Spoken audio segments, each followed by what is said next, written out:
بسم الله الرحمن الرحيم. ومن أحسن قولا ممن دعا إلى الله وعمل صالحا وقال إنني من المسلمين. أعوذ بالله من الشيطان الرجيم. بسم الله الرحمن الرحيم. يريدون أن يخرجوا من النار وما هم بخارجين منها ولهم عذاب مقيم.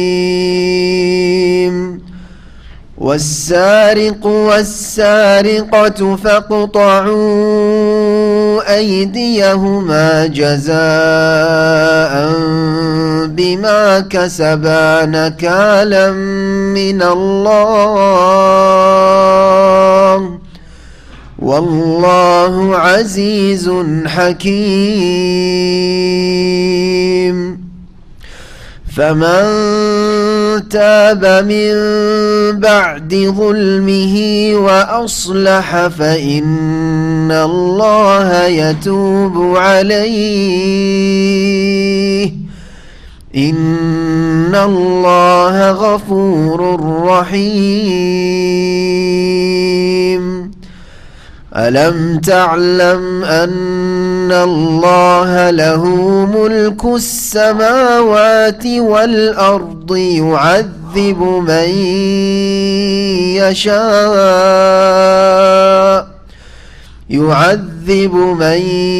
يشاء ويغفر لمن يشاء والله على كل شيء قدير. يا أيها الرسول لا يحزنك الذين يسارعون في الكفر من الذين قالوا آمنا بأفواههم ولم تؤمن قلوبهم ومن الذين هادوا سماعون للكذب سماعون لقوم آخرين لم يأتوك يحرفون الكلم من بعد مواضعه يقولون إن أوتيتم هذا فخذوه وإن لم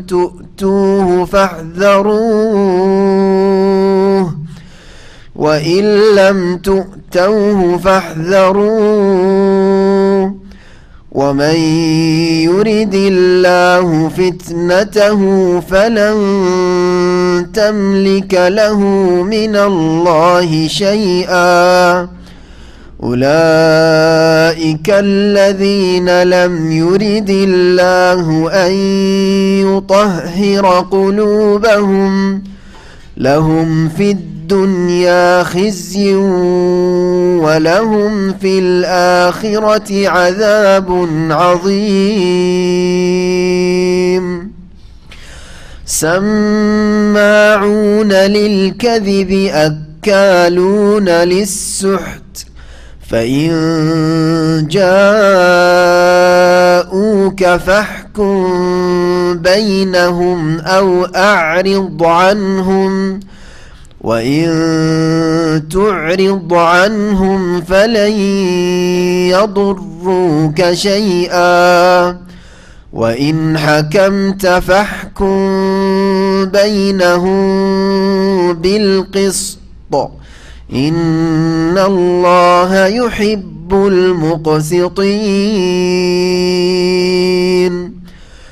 وكيف يحكمونك وعندهم التوراة فيها حكم الله ثم يتولون من بعد ذلك وما أولئك بالمؤمنين. السلام عليكم ورحمة الله وبركاته. بسم الله الرحمن الرحيم. الحمد لله رب العالمين والصلاة والسلام على سيد المرسلين نبينا محمد وعلى آله وصحبه أجمعين. أما بعد فأعوذ بالله من الشيطان الرجيم. يريدون أن يخرجوا من النار وما هم بخارجين منها ولهم عذاب مقيم. والسارق والسارقة فاقطعوا أيديهما جزاء بما كسبا নাকালাম মিনাল্লাহি ওয়াল্লাহু আজিজুন হাকিম। আল্লাহ পাক রব্বুল আলামিনের যাবতীয় প্রশংসা, যে আল্লাহ পাক রব্বুল আলামিন মানুষকে সৃষ্টি করেছেন এবং তাদের বিশ্বাস এবং অবিশ্বাসের ভিত্তিতে দুই ভাগে ভাগ করেছেন। মিনকুম মুমিন ওয়া মিনকুম কাফির, তোমাদের মধ্যে কেউ তো বিশ্বাসী ঈমানদার আর কেউ অবিশ্বাসী কাফের। আল্লাহ পাক ভাগ করেছেন মানুষকে দুই ভাগে। মুমিন যারা বিশ্বাসী, যদি তারা সৎকর্মশীল হয় তাহলে তাদের জন্য আল্লাহ জান্নাত তৈরি করে রেখেছেন মওতের পরের জগতে, আখিরাতে। আর যারা কাফের, অবিশ্বাসী, অস্বীকারী, তাদের জন্য স্থায়ী জাহান্নাম তৈরি করে রেখেছেন। আল্লাহ পাক রব্বুল আলামিন সূরা মায়েদার আয়াত নম্বর 36-37-এ এই বিষয়টি উল্লেখ করেছেন। আয়াত নম্বর 37 থেকে আজকে তাফসীর হবে সূরা মায়েদার আয়াত নম্বর 36-এ কাফেরদের সম্পর্কে আল্লাহ বলেছেন যে কাফেররা পরকালে আযাব থেকে, জাহান্নামের আযাব শাস্তি থেকে রক্ষা পাওয়ার জন্য তাদের পৃথিবী এবং পৃথিবীর মতো আরও পৃথিবী যদি দেওয়া হয়, তা যদি মুক্তিপণ হিসাবে পেশ করে, তাও তাদের থেকে মা তুকুব্বিলা মিনহুম, কবুল করা হবে না। ওয়ালাহুম আযাবুন আলিম, তাদের জন্য মর্মান্তিক শাস্তি রয়েছে। এবং তারা কখনো জাহান্নাম থেকে বের হতে পারবে না। আল্লাহ পাক আয়াত নম্বর 37 ইরশাদ করেছেন, ইউরিদুনা আন ইয়াখরুজু মিনান নার, যারা অবিশ্বাসী কাফের তারা জাহান্নাম থেকে বের হতে চাইবে। কাফের মানে শুধু অমুসলিম নয়, কাফেরের অনুবাদ অমুসলিম নয়। মুসলিম আর অমুসলিম এই ভাগটি আজকাল মুসলিমরা তাদের গোলামের যুগে করেছে। মুসলিম এবং নন মুসলিম এই ভাষাটি ইসলামিক কোনো ভাষা, কোরআন হাদিসে পাওয়া যায় না। কোনো জায়গায় পাবেন না যে গায়রু মুসলিমিন, এইরকম শব্দ কোথাও খুঁজে পাওয়া যায় না। মুমিন কাফের, মুসলিম কাফের পাওয়া যাচ্ছে। কাফের মানে হচ্ছে অবিশ্বাসী, সে আল্লাহ রাব্বুল আলামিনের অস্তিত্বকে অবিশ্বাস করুক, অমান্যকারী, অবিশ্বাসী, অমান্যকারী, অস্বীকারী, এগুলি হচ্ছে কাফের। কাফার এক ফর মানে অবিশ্বাস করা, অমান্য করা, অস্বীকার করা। তাহলে যার মধ্যে এই খারাপ গুণ থাকবে, যে অমান্য করে, অস্বীকার করে, অবিশ্বাস করে, সে হচ্ছে কাফের। সুতরাং আল্লাহ রাব্বুল আলামিনকে অস্তিত্বকে অস্বীকার করে নাস্তিক, সেও কাফের। যে আল্লাহ পাকের অস্তিত্ব স্বীকার করে কিন্তু আল্লাহ পাকের একত্ব অস্বীকার করে, তৌহিদ অস্বীকার করে, বহুত্ববাদী বিশ্বাসী মুশরিক আল্লাহর অস্তিত্ব বিশ্বাস করে কিন্তু সে কাফের, মুশরিক ও কাফের। যে আল্লাহ রাব্বুল আলামিনের একত্ব তৌহিদ অস্বীকার করে ভিতরে কিন্তু মুখে কালেমা পড়ে মুনাফিক, সেও কাফের, অন্তরের মুনাফিক। যে যারা আল্লাহর অস্তিত্ব বিশ্বাস করে, আল্লাহ পাকের তৌহিদ হয়তো বিশ্বাস করে, কিন্তু আল্লাহ রাব্বুল আলামিনের কোনো ফরজ ওয়াজিব বিধানকে অস্বীকার করে, অথবা আল্লাহ পাকের কিছু হারাম এবং নাজায়েজ যের হারাম হওয়াকে অস্বীকার করে। যেমন মুসলিম সমাজের বহু এইরকম রয়েছে যারা হারামকে হারাম মনে করে না, যে না সম্মতির সাথে হইলে হালাল, তাহলে সে কাফের, সে কাফের। আল্লাহর হারামকে অস্বীকার করে, তাহরিমকে অস্বীকার করে, সে কাফের। যদিও সে ওয়াইন সাল্লাহ সামা ও হাজ্জা, নামাজ পড়ে, হজ করে, যাকাত দেয়, সব কিছুই করে, কিন্তু একটি হারামকে অস্বীকার করে, এটা হারাম নয়। মদ বিনা লাইসেন্সে পান করলে হারাম, কিন্তু লাইসেন্স হোল্ডারওয়ালা যদি মদের ব্যবসা করে তাহলে হালাল। সে মুসলিম নয়, সে মুমিন নয়, আল্লাহ পাকের হারামকে অস্বীকার করে। তাহলে এই কাফের তর্জমা, কাফের অনুবাদ অমুসলিম নয়। কখনো ভাববেন না যে মুসলিমদের জন্য জান্নাত বরাদ্দ, হ্যাঁ মুসলিম মানে জান্নাত আর অমুসলিম মানে জাহান্নাম না। মুসলিমদের অসংখ্য মুসলিম, নামধারী মুসলিম, কিন্তু হয় তারা কবর মাজার পূজারী মুশরিক, জাদু টটনায় বিশ্বাসী মুশরিক, হ্যাঁ গণক, হ্যাঁ বা জ্যোতিষী বিদ্যায় বিশ্বাসী বা এইসব কর্মকাণ্ড করে তার মুশরিক, অথবা মুনাফিক কপট বিশ্বাসী নয় কিন্তু বাহ্যিক ইসলাম প্রকাশ করে পার্থিব স্বার্থে, অথবা দিনের কোনো বিধিবিধান অস্বীকার করে কুরবানি নিয়ে। তারপরে এছাড়াও আরেকটি দিক রয়েছে, আল্লাহ পাকের দিনের কোনো কিছু নিয়ে উপহাস করা, ঠাট্টা করা, ইস্তেহজা, এটা কুফর, ঈমান ভঙ্গকারী অনেকগুলি বিষয় রয়েছে। তার মধ্যে প্রসিদ্ধ হচ্ছে 10টি বিষয় যা শাইখুল ইসলাম মুহাম্মদ আবদুল্লাহ রহমতুল্লাহ আলাইহি উল্লেখ করেছেন। কোন মুসলিমের মধ্যে, যারা জাতিতে মুসলিম কিন্তু যদি তার মধ্যে ঈমান ভঙ্গকারী একটি কারণ থাকে তাহলে সে মুমিন নয়, হয় মুমিন নয় কাফের, 2-এর 1। তো কাফের মানে কখনো অমুসলিম এই তরজমা ভাববেন না, করবেন না আর বুঝবেন না, না হলে দিন বুঝেন নাই। আল্লাহ রাব্বুল আলামিনের দিনের স্পষ্ট কোনো একটি বিষয়কে যদি অস্বীকার করে সে কাফের। যাকাত অস্বীকার করে কাফের, যাকাত তো হয় ফরজ, সিয়াম ফরজ, অস্বীকার করে। হেজাব যদি অস্বীকার করে কাফের, আমি সব করব, হেজাব করব না, কাফের। কেউ যদি সুন্নাতে মুআক্কাদা, কোরবানি, উযহিয়া, কিন্তু এটি হচ্ছে ইসলামের শায়েরের একটি শাইরা, প্রকাশ্য ইবাদত, সুতরাং কেউ যদি আমি কোরবানি মানি না সে কাফের, মুসলিম নয়। সব কিছুই করে, বলে কোরবানি মানি না, এত টাকা পয়সা নষ্ট করে লাভটা কি? জাতির অর্থনীতি ভেঙে পড়বে, হ্যাঁ মুরতাদ বলেছে, কাফের। দণ্ডবিধান আজকের যুগে মানা যাবে না, সে মুসলিম নয়। দণ্ডবিধান মানা যাবে না যদি বলে পারছি না করতে, তার ক্ষেত্রে জালেম ফাসেক হইতে পারে। আয়াতগুলি আজ কি আসবে সেজন্য বুঝে নিতে হবে। কেউ যদি আল্লাহ রাব্বুল আলামিনের দিনে কোনো স্পষ্ট বিষয়কে, দণ্ডবিধানের কোনো একটিকে অস্বীকার করে, চোরের হাত কাটা আজকাল চলবে না, চলেছে, তখন চলেছে, হ্যাঁ মধ্যযুগীয় আইন এই ভাষা প্রয়োগ করে, হ্যাঁ এগুলি হচ্ছে অন্ধকারের অজ্ঞতার যুগের আইন, এগুলি সভ্য সমাজের আইন নয়। জেল দিয়ে আবার চোরকে বের করে নিয়ে আসো, বড় চোর বানাও কারখানায় নিয়ে গিয়ে, তাহলে এরা মুসলিম নয় আসলে। এই সকলের জন্য তাহলে আশা করি কাফের কারা আর কোন কাফের জন্য স্থায়ী জাহান্নাম। আল্লাহ পাক রব্বুল বলছেন ইউরিদুনা আন ইয়াখরুজু মিনান নার, এই কাফেররা জাহান্নাম থেকে বের হতে চাইবে। ওমা হুম বিখারিজিনা মিনহা, কিন্তু তারা জাহান্নাম থেকে বের হতে পারবে না। উপায় নেই যে জাহান্নাম থেকে বের হয়, কোনো উপায় নেই। না দুনিয়ার সম্পদ তাদের কাছে থাকবে, আর দুনিয়ার সব সম্পদ, এইরকম বহু দুনিয়ার সম্পদ যদি তাদেরকে দিয়ে দেওয়া হয় তাও কবুল করা হবে না। আগের আয়াতে পড়লেন, যখন বের হবে না, তারা জাহান্নাম থেকে বের হতে পারবে না, তো তাদের জন্য রয়েছে কি? ওয়ালাহুম আযাবুম মুকিম, তাদের স্থায়ী আযাব রয়েছে। মুকিম মানে হচ্ছে দায়ম, স্থায়ী জাহান্নাম রয়েছে। যারা কাফের তাদের জন্য স্থায়ী জাহান্নাম। এর দ্বারা বোঝা যায় যে জাহান্নামী দুই রকম, স্থায়ী জাহান্নামী আর অস্থায়ী জাহান্নামী।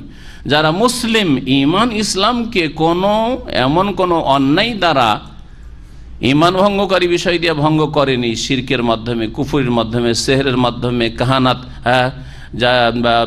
জ্যোতিষী বিদ্যার মাধ্যমে, অথবা ঈমান ভঙ্গকারী যতগুলি বিষয় রয়েছে, এসবের কোনো কিছু তার মধ্যে নেই। গুনাহগার, কাবিরা গুনাহ করেছে, কাবিরা বড় বড় গুনাহ করেছে, কিন্তু ঈমান ভঙ্গ হয়নি, ইসলামের গণ্ডি থেকে বেরিয়ে যায়নি, তাহলে তাদের জন্য অস্থায়ী জাহান্নাম রয়েছে।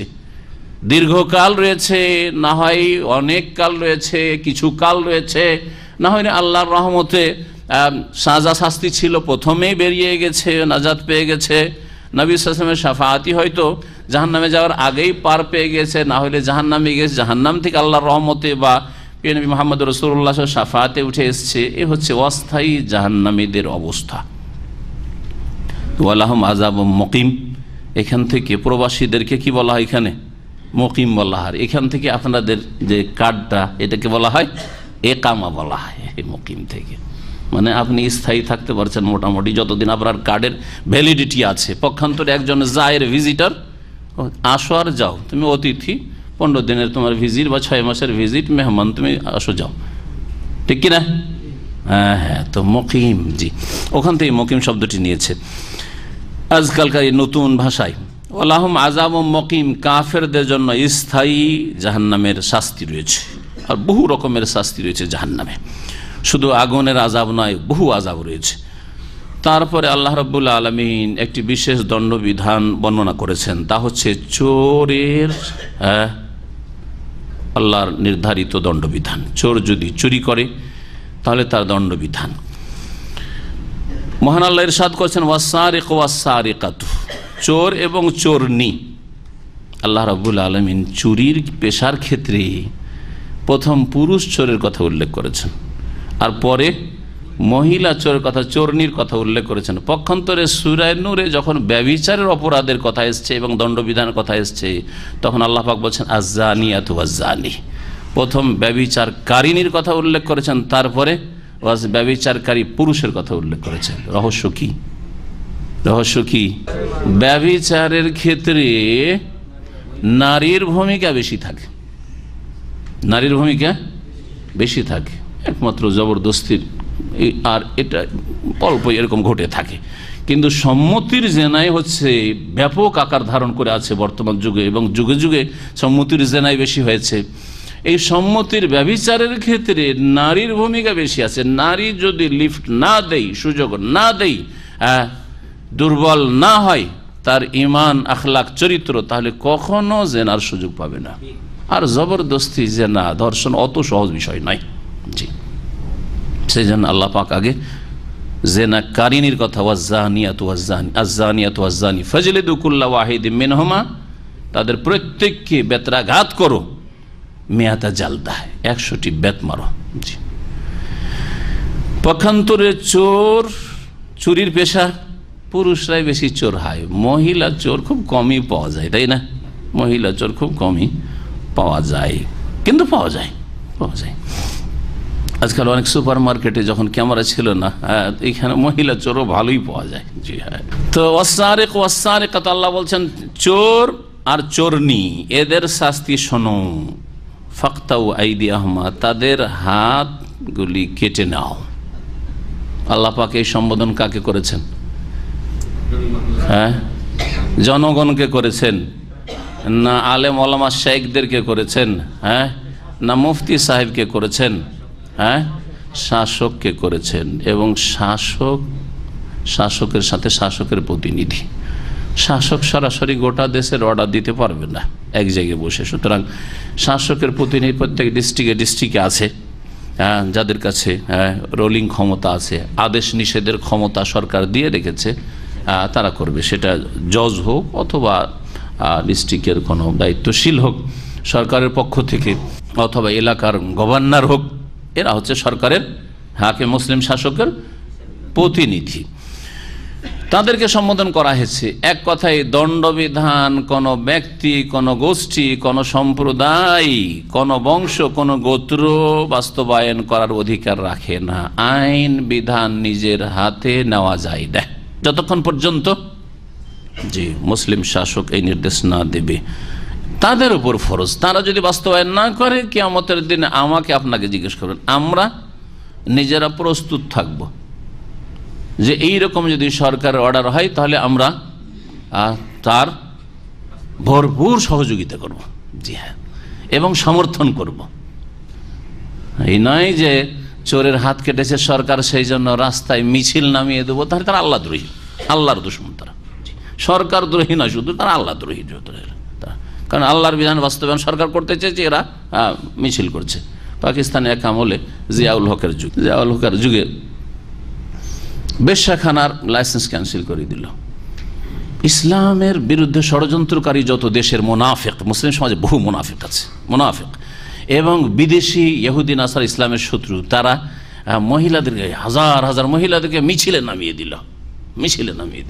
জি হ্যাঁ, এটা হচ্ছে মুসলিম দেশের অবস্থা। জি হ্যাঁ, ইসলামের বিরুদ্ধে মিছিল করার জন্য।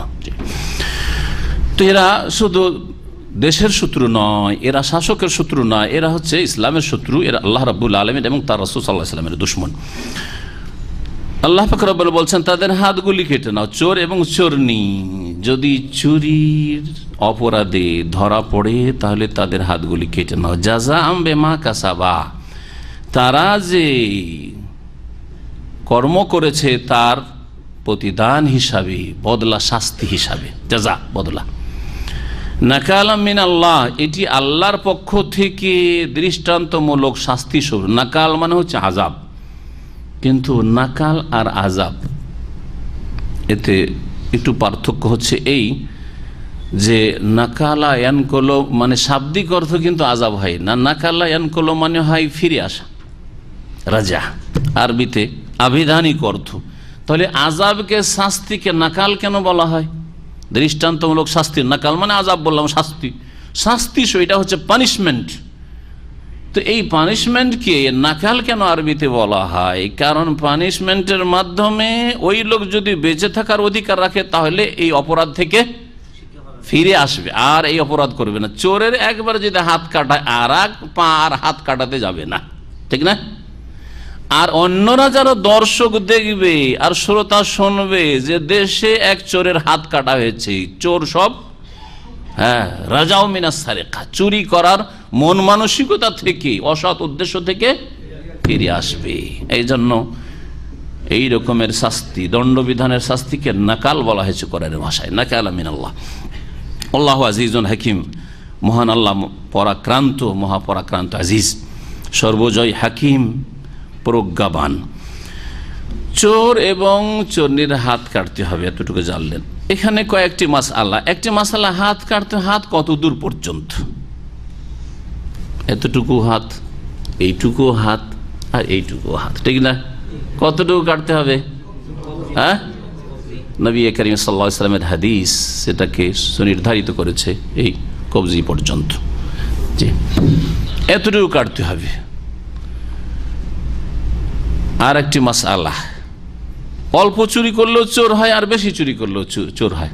হ্যাঁ, তাহলে কেউ যদি একটা রিয়াল চুরি করে তারও হাত কাটা যাবে? হ্যাঁ, 5টা 10টা রিয়াল চুরি করেছে তারও হাত কাটা যাবে? হ্যাঁ, 1 কেজি চাউল চুরি করেছে আর কেউ 5 মণ চাউল চুরি করেছে, সমান, সকলের হাত কাটবে। জাহেরি একটি মযহাব ছিল, জাহেরি মতে এটা, কম চুরি করুক আর বেশি চুরি করুক, তাদের মত যে চোর চোর, হাত কাটা যাবে, অল্প হোক আর বেশি হোক। তাদের কাছে কোনো রকমের চুরির নেশাব নেই, সর্বনিম্ন পরিমাণ নেই। যেমন জাকাত এতটা পরিমাণ হইতে হবে তাহলে আপনার জাকাত ফরজ হবে, এরকমই চুরির একটা নেশাব রয়েছে, এটা নেশাব বলা হয়, নেশাবুস সারিকা। যে সর্বনিম্ন এতটা যদি চুরি করে তাহলে চোরের হাত কাটা হবে। জাহেরির এটা মানে না। নবী করিম সাল্লাল্লাহু আলাইহি ওয়াসাল্লামের একটি সহিহ হাদিস রয়েছে, লা তুকতাউ ইয়াদু সারিকিন ফি আকাল্লা, তুকতাউ ইয়াদু সারিক ফি রুবুজ দিনারিন ফাসাইদান, তুকতাউ ইয়াদু সারিক ফি রুবু দিনারিন ফাসাইদান, চোরের হাত কাটা হবে 1 দিনারের 1/4 অংশ চুরি করলে অথবা তার ঊর্ধ্বে চুরি করলে। 4 আনা, 1 দিনারের 4 ভাগের 1 ভাগ, 4 আনা। স্বর্ণ মুদ্রার 4 আনা যদি চুরি করে, হ্যাঁ, বা তার বেশি, তাহলে চোর হাত কাটা হবে। তার নিচে যদি 2 আনা 3 আনা চুরি করে তাহলে হাত কাটা যাবে না। দিরহামের ক্ষেত্রে এটা তো জানলাম, স্বর্ণ মুদ্রার ক্ষেত্রে, স্বর্ণ মুদ্রা মানুষ বুঝে না, ব্যবহার হয়নি, কিন্তু দিরহাম রৌপ্য মুদ্রা, রৌপ্য মুদ্রার ক্ষেত্রে নবী সাল্লাল্লাহু আলাইহি ওয়াসাল্লামের একটি হাদিস রয়েছে যে 3 দিরহামে হাত কাটা হবে, 3 দিরহাম। তাহলে 3 দিরহাম সমান, কিছু ফুকাহার মধ্যে 3 দিরহাম সমান হচ্ছে 1/4, 4 ভাগের 1 ভাগ, 1 সিকি দিনার, 1 সিকি দিনার। আর কেউ কেউ বলেছেন না, রেট তো কম বেশি হইতে পারে, স্বর্ণ চাঁদের রেটে কম বেশি হয় না, হয়তো চাঁদের রেট একই জায়গায় স্থির আছে আর স্বর্ণের রেট অনেক বেড়ে গেছে, কমে গেছে, কম হতে পারে, বেশি হইতে পারে। এই ক্ষেত্রে বলছেন যে 3 দিরহাম সমান রুবু দিনার, এইরকম নয়, বরং যদি রৌপ্য মুদ্রা হয় তাহলে 3 দিরহাম চুরি করলে সেটা নেশাব, আর যদি স্বর্ণ মুদ্রা হয় তাহলে 1 দিনারের 4 ভাগের 1 ভাগের 4 আনা 1 সিকি চুরি করলে সেটা নেশাব, পৃথক পৃথক নেশাব। তাহলে দুটোই নেশাব, রুবু দিনার নেশাব, 3 দিরহাম নেশাব। এই দুটি মত মোটামুটি শক্তিশালী। আর একটি মত হচ্ছে যে 10 দিরহাম, অনেক পার্থক্য হয়ে গেল। প্রসিদ্ধ মত হচ্ছে অধিকাংশ আইম্মা ইকরামদের যে 3 দিরহামে কি হয়, চোর নেশাবে পৌঁছে যায়। 3টি দিরহাম চুরি করলেই নেশাবে পৌঁছে যায়। কিন্তু ইমাম আবু হানিফা রাহমাতুল্লাহর মত হচ্ছে যে 10 দিরহাম এই মর্মে যে হাদিসটি পেশ করেছে সেটি জয়ীফ, দুর্বল হাদিস। এই দুর্বল হাদিস তারা বলে যে 10 দিরহাম, তাহলে অনেক পার্থক্য হয়ে গেল, 3 গুণের বেশি, 3 তিরিকে নয়, 3 গুণের বেশি। এ হচ্ছে ফুকাহায়ে কেরামদের মত। আর একটি মাসালা আছে, সেটা হচ্ছে যে কোনো জায়গা থেকে চুরি করলে, গত সপ্তাহে প্রাসঙ্গিক আলোচনা এসেছিল, যে কোনো জায়গা থেকে যদি চুরি করে তাহলে হাত কাটা যাবে না সুরক্ষিত স্থান থেকে চুরি হইতে হবে? একদল বলছে যে কোনো জায়গা থেকে চুরি করেছে, অপরের মাল নিয়েছে লুকিয়ে, চুরি করা মানে লুকিয়ে নেওয়া, হাত কাটা যাবে। কিন্তু এই মতটি ঠিক নয়, বরং ফুকাহায়ে কেরামরা অধিকাংশ বলছেন যে সুরক্ষিত স্থান থেকে সেটা নিতে হবে। আপনি রাস্তাঘাটে ফেলে রেখে দিবেন, আর কেউ উঠিয়ে নিয়ে, তুই আমার মাল কেন চুরি করলি? হ্যাঁ, বাড়ির উঠানে ফেলে রেখেছে, বাড়ির বাইরে ফেলে রেখে দিয়েছে, বলছে আমার মাল কেন চুরি করলি? বেঁধে রাখেননি, ছেড়ে দিয়েছেন, আর কেউ নিয়ে মাঠ থেকে নিয়ে গেছে, বলছেন কেন চুরি করলি? না, চলবে না, আপনাকে সুরক্ষিত করে রাখতে হবে। বাইরে যদি থাকে তো সেখানে আপনাকে সিকিউরিটি নিযুক্ত করে পাহারা দিতে হবে, আর না হলে নিজের বাড়িতে ঘরে রাখতে হবে, ঘর থেকে চুরি হয়েছে, সুরক্ষিত স্থান থেকে। হিরজ, এই মাসালাগুলি জেনে নেওয়ার পরে মনে রাখবেন যে চোরের শাস্তি আল্লাহ রাব্বুল আলামিনের পক্ষ থেকে হচ্ছে হাত কেটে দেওয়া। ফামান তাবা মিন বাদি যুলমিহি, আচ্ছা কেউ যদি তওবা করে, আর কোন চুরি বা তওবা করবে না? ধরা পড়েছে, ধরা পড়ার পরে হাত বাঁচাবার জন্য তওবা করবে না, আর জীবনে চুরি করবো না, আমি তওবা করছি, মাফ করে দেন, তাহলে কি হাত কাটা স্থগিত হয়ে যাবে? না, দণ্ডবিধান তওবার কারণে স্থগিত হবে না, দণ্ডবিধান কায়েম হয়ে যাবে। যখন শাসকের কাছে পৌঁছে গেছে, আপনার বাড়ি থেকে চুরি করেছে, আপনি যদি লুকিয়ে রেখে দেন, যাক আমি এখান থেকে ক্ষমা করে দিলাম, হ্যাঁ, সরকারকে জানাবো না, তাহলে মাফ, তাহলে অসুবিধা নেই। কিন্তু সরকারের কাছে যখন খবর পৌঁছে গেছে, আমিরুল মুমিনিনের কাছে, তখন কোনো অধিকার নেই কারো যে দণ্ডবিধানকে ক্যান্সেল করবে, বাতিল করবে, যে না তওবার কারণে অথবা কোনো চাপের মুখে ইত্যাদি, না, কোনো অধিকার নেই। আল্লাহর বিধানের বাস্তবায়ন করা ফরজ হয়ে যাবে। এই মর্মে একটি হাদিস তাহলে শোনাই। মা আয়েশা রাদিয়াল্লাহু তাআলা আনহা থেকে বর্ণিত হাদিস, বুখারী মুসলিমে রয়েছে। কুরাইশ বংশের একটি গোত্র, বড় বংশ, তার একটা গোত্র ছিল মখজুম, বনু মখজুম গোত্র। এই মখজুম গোত্রের এক মহিলা ছিল যার নাম ছিল ফাতেমা।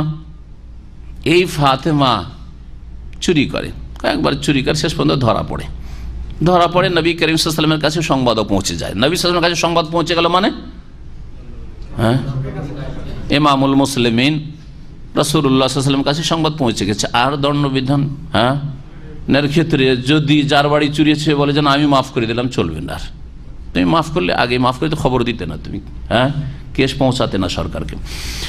বলছে আন্না কুরাইশান আহাম্মাহুম শানুল মারআ আল্লাতী সারাকাত, কুরাইশরা চিন্তিত হয়ে পড়ল, হ্যাঁ, বিচলিত হয়ে পড়ল সেই মহিলার বিষয়ে যে চুরি করেছিল, কারণ নিজের বংশের, আরে মান সম্মানের ব্যাপার। চিন্তা করুন, আজকের যুগে, আজকে এই চারিত্রিক অবনতির যুগে যদি কোনো বংশের চোর ধরা পড়ে তো ওই বংশ মুখ দেখাবে কোথায়, তাই না? বড় একটা প্রশ্ন মান সম্মানের সেই যুগে। জি, আর তাও কুরাইশ বংশ, যাদের মান সম্মান আরবের মধ্যে নাম্বার 1, আর সেই বংশের মহিলা চুরি করেছে। জি, তাহলে আল্লাহ রাব্বুল আলামিনের হিকমতে ভালো বংশ খারাপ জন্মিতে পারে, হ্যাঁ, যদি মহিলা পরে তওবা করে দিনদার পরেজগার হয়ে গেছে হাদিসের। আর গোবরে আবার পদ্ম ফুল বেরোতে পারে, বুঝেন তো এটা? না, খারাপ বংশ, গোটা বংশ খারাপ, মানে সেখানে কোনো আলিমই পয়দা হবে না, সেখানে কোনো ভালো মানুষ আল্লাহ ভীরু পয়দা হবে না, এমন কথা নাই। আর বাস্তব সত্য এটা দেখেছি। ইউরোপ, আমেরিকা, কানাডার ছেলেরা আর অস্ট্রেলিয়ার ছেলেরা মদিনা ইউনিভার্সিটি আমাদের সাথে লেখাপড়া করতো, দেখতাম ফজরের নামাজে গিয়ে যে প্রথম কাতারে তারে, আর না হলে আফ্রিকান প্রথম কাতারে, ইন্ডিয়ান, বাংলাদেশি, পাকিস্তানি ও পিছনে কোথাও আছে, আর না হলে ঘরে বাসাতেই, হ্যাঁ, জি হ্যাঁ, যারা আল্লাহর নিয়ামত পেয়েছে, মুসলিম সমাজে বসবাস করার সুযোগ পেয়েছে, তারা পেছনে। কিন্তু যারা গোবর থেকে পদ্ম ফুল হয়ে এসছে তারা আগের কাতারে ফজরে মজুদ আছে, বাস্তব সত্য। দামামেরই একজন স্কলার পশ্চিমা দেশে দীর্ঘদিন ছিলেন, তো তার হাতে এক খ্রিস্টান মুসলিম হয়, মুসলিম ভাবে তাকে নামাজ শিখায়, 5 ওয়াক্ত নামাজ, ফজর টাইমে শিখায়, ফজর নামাজে গিয়ে মসজিদে হাজির, কেউ আসে না, একাই বসে থাকতে থাকতে থাকতে সূর্য উঠে যাওয়ার অবস্থা, ও টাইমও জানে। যখন দীর্ঘ সময় হয়ে গেছে তখন যার হাতে সে ইসলাম গ্রহণ করেছে তাকে টেলিফোন করছে যে শেখ, আমি তো এখানে সালাত আদায় করার জন্য এসেছি, কিন্তু কোনো মুসল্লি নাই, কোনো নামাজি নেই, এলাকায় তো অনেক মুসলিম বাস করে। ও তখন প্রশ্ন জেগেছে যে যারা বাই বার্থ মুসলিম, জন্মসূত্রে মুসলিম, ওদের মনে হয় আল্লাহ ছাড় দিয়েছেন, ওদের নামাজ টামাজ নেই। হ্যাঁ, আর আমি যেহেতু নিউ মুসলিম ধরা খেয়েছি, সেই জন্য আমাকে নামাজ পড়তে হবে ফজর। তো মাসলা জিজ্ঞেস করছে ও যে আমি তো জানি না বলছি, কিন্তু সে জানে না বেচারা। বলছে যে শেখ, এই নামাজটা অনলি ফর নিউ মুসলিম? হ্যাঁ, শুধু নিউ মুসলিমের জন্য নাকি? কেন কেন কেন? ও শেখ জিজ্ঞেস করছে। বলছে আমি তো আর কাউকে দেখছি না, অনলি নিউ মুসলিম আমি, আর মসজিদে আমি, আর এখানে আশেপাশে অনেক মুসলিম আছে, কেউ তো মসজিদে আসে না, সূর্য উঠতে যাচ্ছে। ইন্না লিল্লাহি ওয়া ইন্না ইলাইহি রাজিউন। আজকের মুসলিম কেন লাঞ্ছিত, আর কেন মজলুম, আর কেন তাদের ওপর বাতিল শক্তিকে চাপিয়ে দেওয়া হয়েছে, তার কারণ নিজেই খুঁজেন। জি, ফাবিমা কাসাবাত আইদুকুম, তোমাদের কৃতকর্মের কারণে, তোমাদের পাপাচারের কারণে। তো নবী সাল্লাল্লাহু আলাইহি সাল্লামের জামানার ঘটনা, ফি গাজওয়াতিল ফাতহ, আর সেটা ছিল মক্কা বিজয়ের সময়। ফাকালু মান ইউকাল্লিম ফিহা রাসূলুল্লাহ সাল্লাল্লাহু আলাইহি ওয়াসাল্লাম, কিছু সুপারিশ করা যাক, নবীরও বংশ, আমাদেরও বংশ, মান সম্মানের ব্যাপার, নবীর কাছে সুপারিশ করা যাক। সুপারিশ করতে কে সাহস করবে, আর কার সুপারিশ কবুল হবে, কাকে বেশি ভালোবাসেন রাসূলুল্লাহ সাল্লাল্লাহু আলাইহি ওয়াসাল্লাম? এই কল্পনা জল্পনা করে বলো ওমাইয়াজতারি আলাইহি ইল্লা ওসামা ইবনে যায়েদ হিব্বু রাসূলিল্লাহ সাল্লাল্লাহু আলাইহি ওয়াসাল্লাম, এই সাহস করে কেউ সুপারিশ করবে আর তার সুপারিশ গ্রহণযোগ্য হবে আশা করা যায় না। একমাত্র এক ছেলে আছে, এক যুবক আছে, সে হচ্ছে ওসামা বিন যায়েদ। রাসূলুল্লাহ সাল্লাল্লাহু আলাইহি ওয়াসাল্লামের পালক পুত্র যে যায়েদ ইবনে হারেসা ছিলেন, ইসলাম এর আগে তিনি পালক পুত্র নিয়েছিলেন, ইসলাম আসার পরে সেটা বাতিল ঘোষণা করে, পালক পুত্র বলে ইসলামী কিছু নেই। জি হ্যাঁ, পালক পুত্র বলে ইসলামী কিছু নেই। আপনি যদি রাখেন না, আপনার জমি জায়গায় সে ভাগ পাবে না, আপনি তার জন্য ওসিয়ত করতে পারেন। আপনার তো সংসারের কাজে ছেলে মেয়ে নেই, সেই জন্য রেখেছেন কাউকে, আপনার ভাতিজাকে অথবা আপনার ভাগনাকে বা কোনো একজন ছেলেকে রাখতে পারেন, তাকে ওসিয়ত করতে পারেন, কিন্তু তাকে আপনি জমি জায়গার ভাগ দেবেন এইটা নেই, অথবা সব জমি জায়গায় দিয়ে দেবেন, তাও অধিকার নেই আপনার। জি, ওসিয়তের ক্ষেত্রে 1/3 1/3 অংশের বেশি ওসিয়ত করা যায় না। তো যাই হোক, ইসলাম আসার পরে ইত্তাবান্নি, জি, পালক পুত্র এর বিধান যেটা জাহিলিয়াতের যুগে চলে আসছিল সেটাকে রহিত করে দেওয়া হয়েছে। তার ছেলে এই যায়েদ বিন হারেসার ছেলে ওসামা, রাসূলুল্লাহ সাল্লাল্লাহু আলাইহি ওয়াসাল্লাম যেমন হাসান হোসেনকে ভালোবাসতেন, ওসামাকেও খুব ভালোবাসতেন, খুব প্রিয় ছেলে ছিল। তা না হলে যে ওসামাকে তো সবসময় আদর স্নেহ করেন রাসূলুল্লাহ সাল্লাল্লাহু আলাইহি ওয়াসাল্লাম, ওসামাকে পারে। আর ওসামা সাহসী ছেলে, আবার সাহসও তো লাগে কথা বলার জন্য, সবাই তার কথা বলতে পারে না, ঠিক না? তো বলছেন যে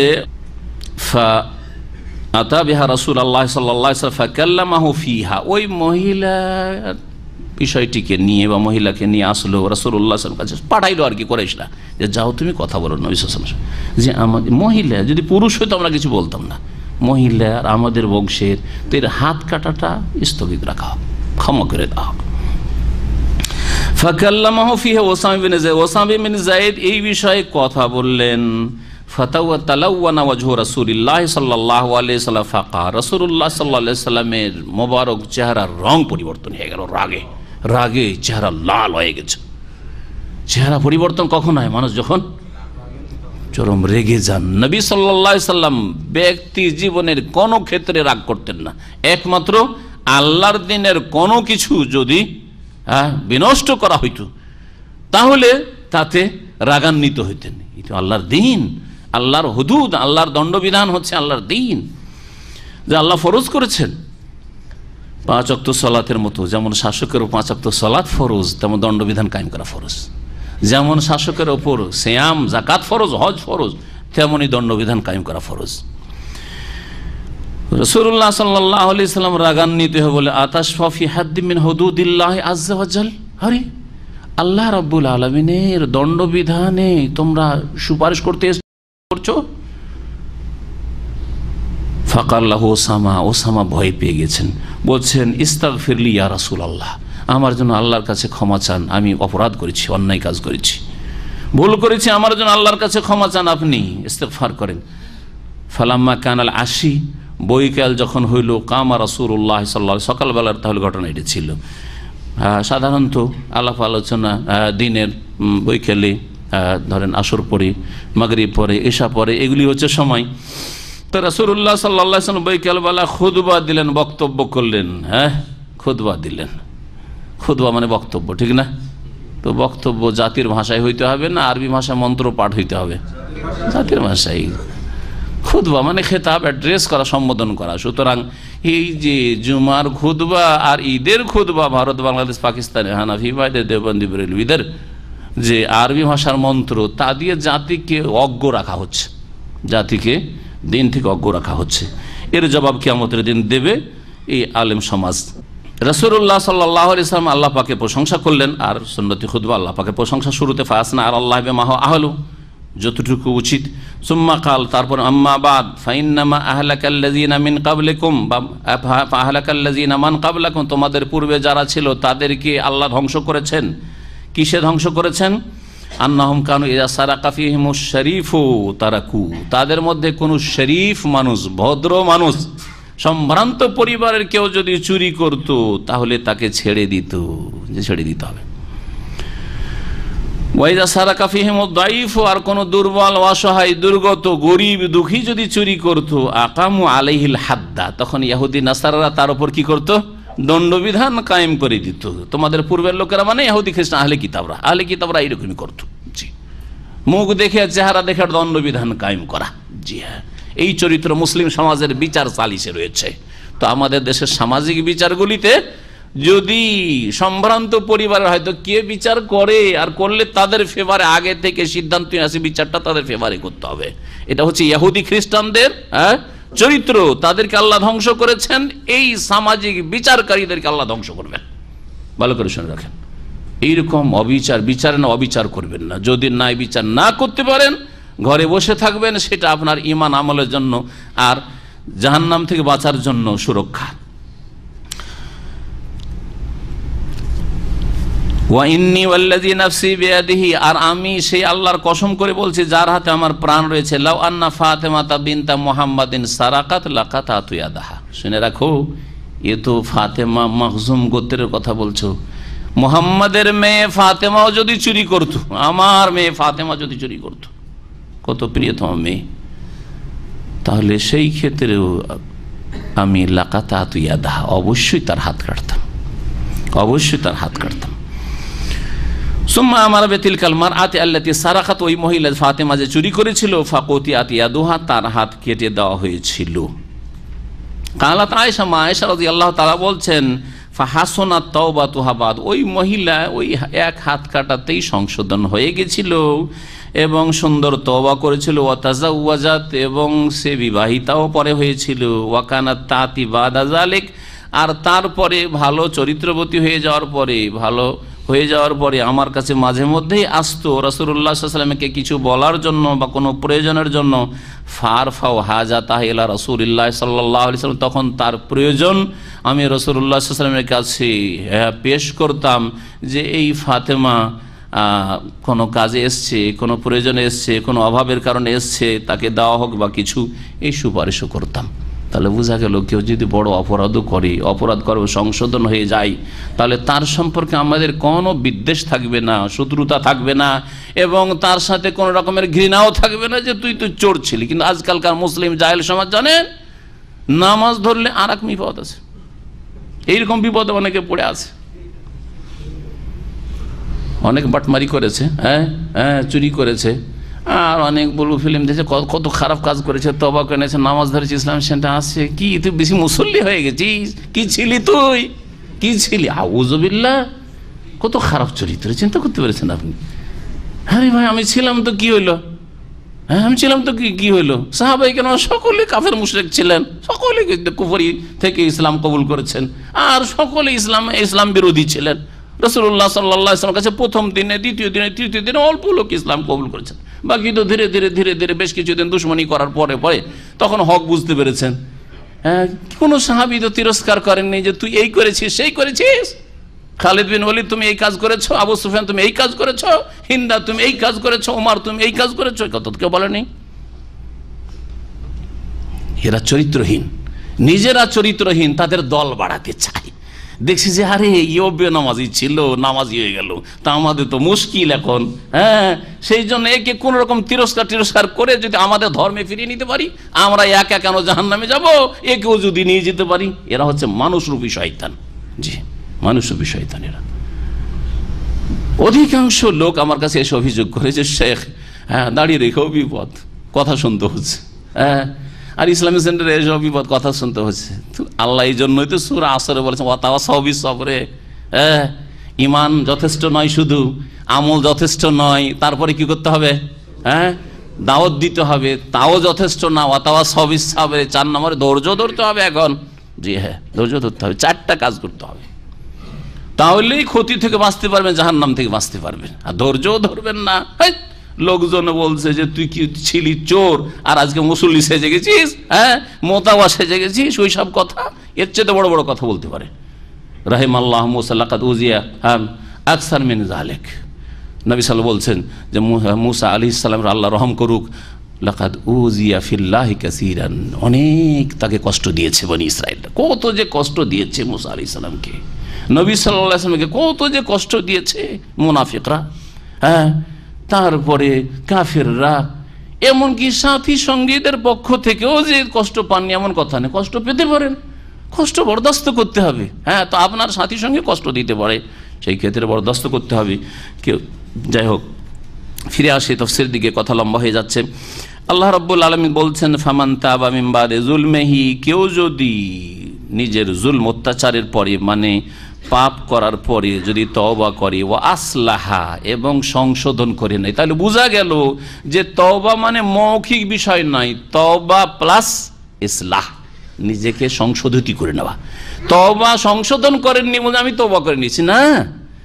কেউ যদি তাহলে মদ থেকে তওবা করে, তার মানে তার উপর ঘৃণা থাকবে, ঘৃণা থাকবে, তওবা করে নিয়েছি, কিন্তু যারা মদ খাচ্ছে তারা তাদের বন্ধু, তা আমি খাই না, বসে আছেন মদখোরের কাছে, বন্ধু তো মদখোরের সাথে।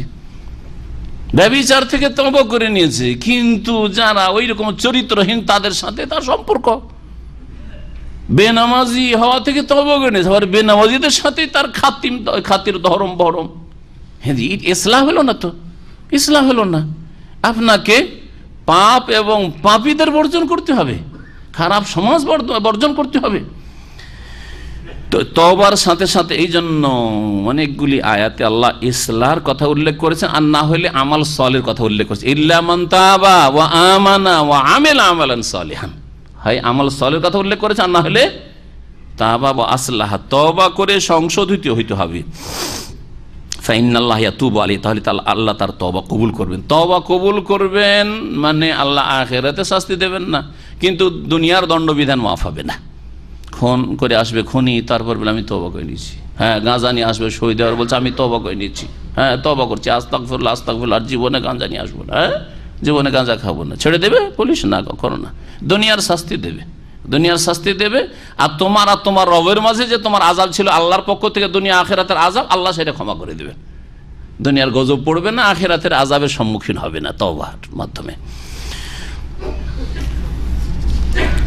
ইন্নাল্লাহ গফুর রহিম, নিশ্চয়ই আল্লাহ পাক রব্বুল বড় মার্জনাকারী, পরম দয়ালু। আলাম তাআলাম, হে মানুষ তুমি কি জানো না, আন্নাল্লাহ লাহু মুলকুস সামাওয়াতি ওয়াল আরদ, যে আকাশসমূহ এবং জমিনের সার্বভৌমত্ব আল্লাহর জন্য।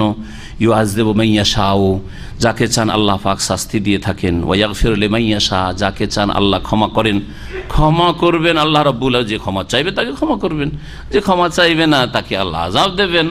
অথবা যদি আল্লাহ তার রহমতে দেখেন যে তার এই ভুলগুলি ছিল কিন্তু তার ভালো দিক ছিল, যার ফলে যদি আল্লাহ তার রহমতে শামিল করে নেন, সেটা তার ইখতিয়ার, কারণ সবকিছুর মালিক আল্লাহ রাব্বুল আলামিন।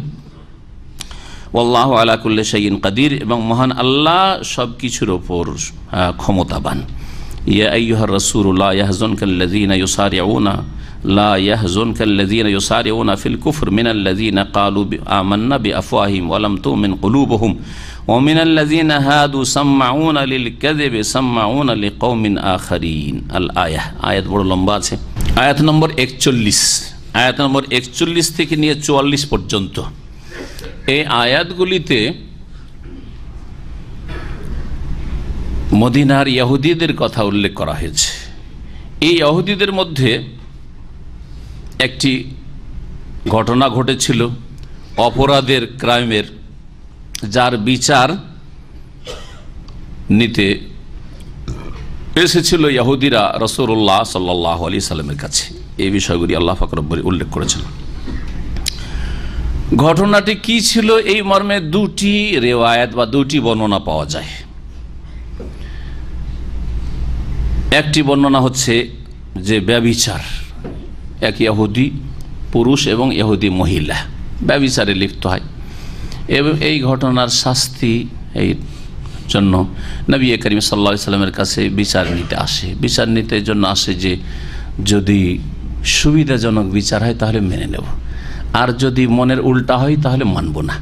এই নয় যে নবী সাল্লাল্লাহু আলাইহি সাল্লামকে তারা বিচারক হিসাবে সাদরে গ্রহণ করে এসেছিল যে আমাদের তাওরাতে তো রজম আছে, তাওরাতের শাস্তি কঠিন শাস্তি, যদি জেনাই কেউ ধরা পড়ে কোনো পুরুষ বা নারী তো তার জন্য পাথর মেরে সংসার করা, যেই বিধান ইসলামেও অব্যাহত রাখা হয়েছে বিবাহিতদের জন্য, বিবাহিতার জন্য, অবিবাহিতার ক্ষেত্রে নয়। তো তারা আসলে এই যুক্তি করে যে রাসূলুল্লাহ সাল্লাল্লাহু আলাইহি সাল্লাম যদি রজম সংসার ছাড়া হালকা কোনো শাস্তির বিচার করেন তাহলে ওটা নিয়ে নেব আমরা, সুবিধাজনক হইল, আর যদি রজম সংসারের কথা বলেন তাহলে নেব না। এই একটি ঘটনা বর্ণনা করা হয়েছে। আল্লাহ রাব্বুল আলামিন নবী সাল্লাল্লাহু আলাইহি সাল্লামকে জানিয়ে দিচ্ছেন এই বিষয়ে যে তোমাকে কি করতে হবে। আয়াতগুলো যখন আসবে তখন আল্লাহ পাক কি বলেছেন দিক নির্দেশনা নবী সাল্লাল্লাহু আলাইহি সাল্লামকে জানবেন। আর একটি ঘটনা উল্লেখ করা হয়েছে যে ইহুদিদের দুটো বংশ ছিল, তিনটে বংশের মধ্যে দুটো বংশের কথা এখানে উল্লেখ করা হয়েছে এই ঘটনায়। তিনটি বংশ, একটা কাইনুকা, একটা নজির, আর একটা হচ্ছে কোরাইজা। কোরাইজা বংশ আর নজির বংশ, এই বানু নজির এরা বেশি সম্ভ্রান্ত নিজেদেরকে মনে করত, এরা বেশি শক্তিশালী ছিল, এরা সামাজিক দিক থেকে এদের প্রভাব বেশি ছিল।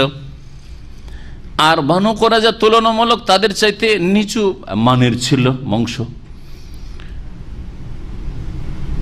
তো এদের মধ্যে কেসাসের বিষয়ে যদি কেউ কাউকে খুন করে, বানু নাজিরের লোককে যদি কোরাইজা খুন করে তাহলে 100 ওয়াসাক দিতে হবে। 100 ওয়াসাক, ওয়াসাক খাদ্যদ্রব্যের একটা মাপ, 60 সাই 1 ওয়াসাক হয়। হিসাবটা শুনেন, 60 সাই 1 ওয়াসাক, 1 ওয়াসাক কত হইল? 60 সা। আর 1 সাই কত হয়? 3 কিলো। 3 কিলো ধরে রাখেন, আনুমানিক 3 কিলো। হ্যাঁ, তাহলে 3 কিলো যদি হয় তাহলে 100 ওয়াসাক কত হয়ে যাবে? 60। হিসাব আপনার করে নেবেন, আমি বলে দিলাম কারণ হিসাব করতে। হ্যাঁ, আচ্ছা, যাই হোক। তো 100 ওয়াসাক কি দিতে হবে? দিয়ত দিতে হবে, হ্যাঁ, রক্তপণ দিতে হবে যদি বানু নাজিরের কাউকে খুন করে কোরাইজা ওয়ালা। তাহলে কিন্তু কোরাইজার লোককে, তারা যেহেতু নিম্নমানের, বানু নাজিরের কোন ইহুদি যদি খুন করে তাহলে তার অর্ধেক 50 ওয়াসাক দেবে, অর্ধেক দেবে। এই অবিচার ছিল, গোত্র হিসাবে তাদের দিয়াত ছিল, রক্তপণ ছিল। এইরকম প্রথা প্রচলন চলে আসছিল, কুপ্রথা, অন ইসলামিক প্রথা এবং তাদের তাওরাত বিরোধী প্রথা। নবী করিম সাল্লাল্লাহু আলাইহি ওয়াসাল্লামের কাছে এই দুই ঘটনার কোন একটি ঘটনা, কোন তাফসীরকাররা বলছে দুটোই ঘটনা কাছাকাছি সময় হয়েছিল, তারা বিচার নিয়েছে। হইতে পারে যে দুটোই কেস রাসূলুল্লাহ সাল্লাল্লাহু আলাইহি ওয়াসাল্লামের কাছে তারা নিয়ে এসেছিল।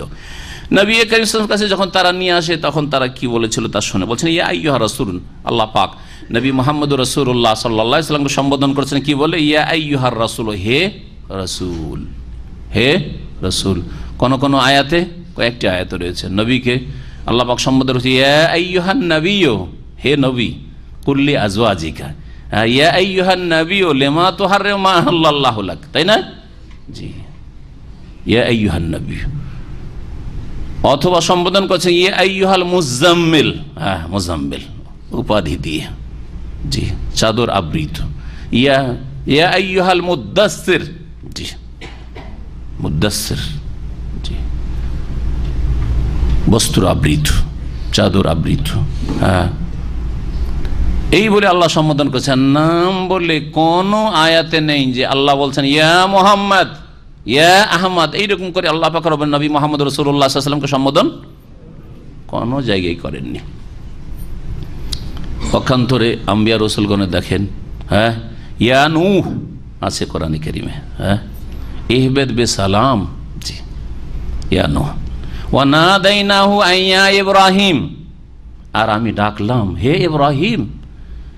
আর বলছেন জাকারিয়াকে, ইয়া জাকারিয়া ইন্না নুবাশশিরুকা বিগুলামিন ইসমুহু ইয়াহইয়া।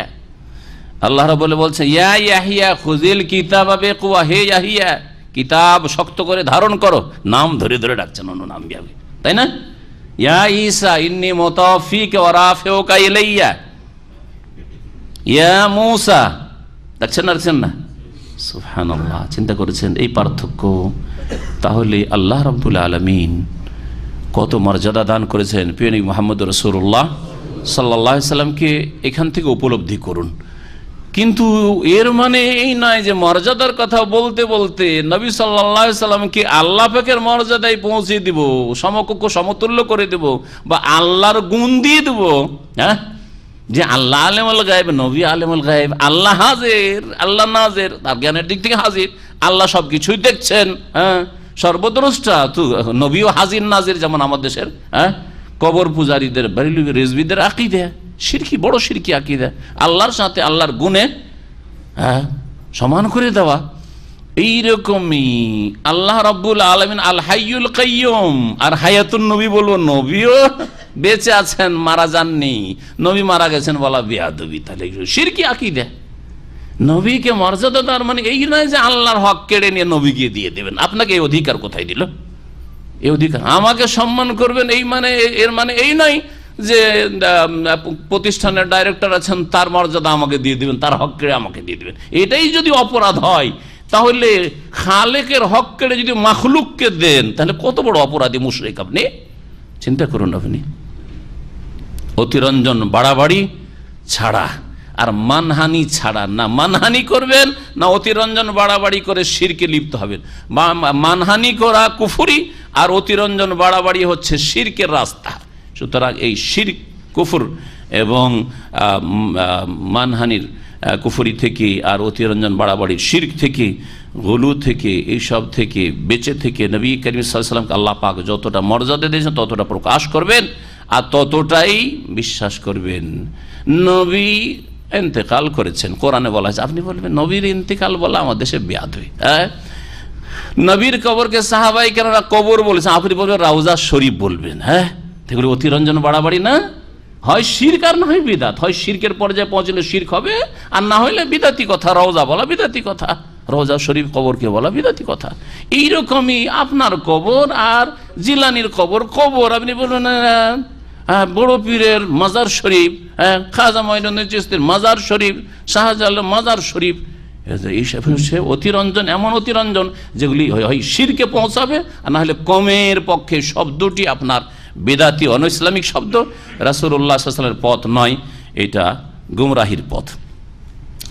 আল্লাহ পাক যেন বুঝার তৌফিক দান করেন। ইয়া আইয়ুহার রাসূল, হে রাসূল, লা ইয়াহজুনকাল্লাযীনা ইউসারিউনা ফিল কুফরি মিনাল্লাযীনা ক্বালু আমান্না বিআফওয়াহিহিম ওয়া লাম তুমিন কুলুবুহুম, তোমাকে যেন দুঃখিত না করে আল্লাযীনা ইউসারিউনা ফিল কুফর, ওই সব লোকের আচরণ যারা কুফরির ক্ষেত্রে তৎপর, কুফরির কাজে তৎপর, পারদর্শী, কুফরি করতে বাহাদুর, পটু, ওদের আচার আচরণ তোমাকে যেন দুঃখ না দেয়। মানে মনে দুঃখ নিও না, সান্ত্বনা দিচ্ছেন আল্লাহ রাব্বুর রাসূলুল্লাহ সাল্লাল্লাহু আলাইহি ওয়াসাল্লামকে, যে দুঃখ দেওয়ার চেষ্টা করবে, কষ্ট দেওয়ার চেষ্টা করবে, খারাপ আচরণ করবে, তুমি দুঃখ করিও না, তুমি কষ্ট নিও না, মনে ব্যথা নিও না।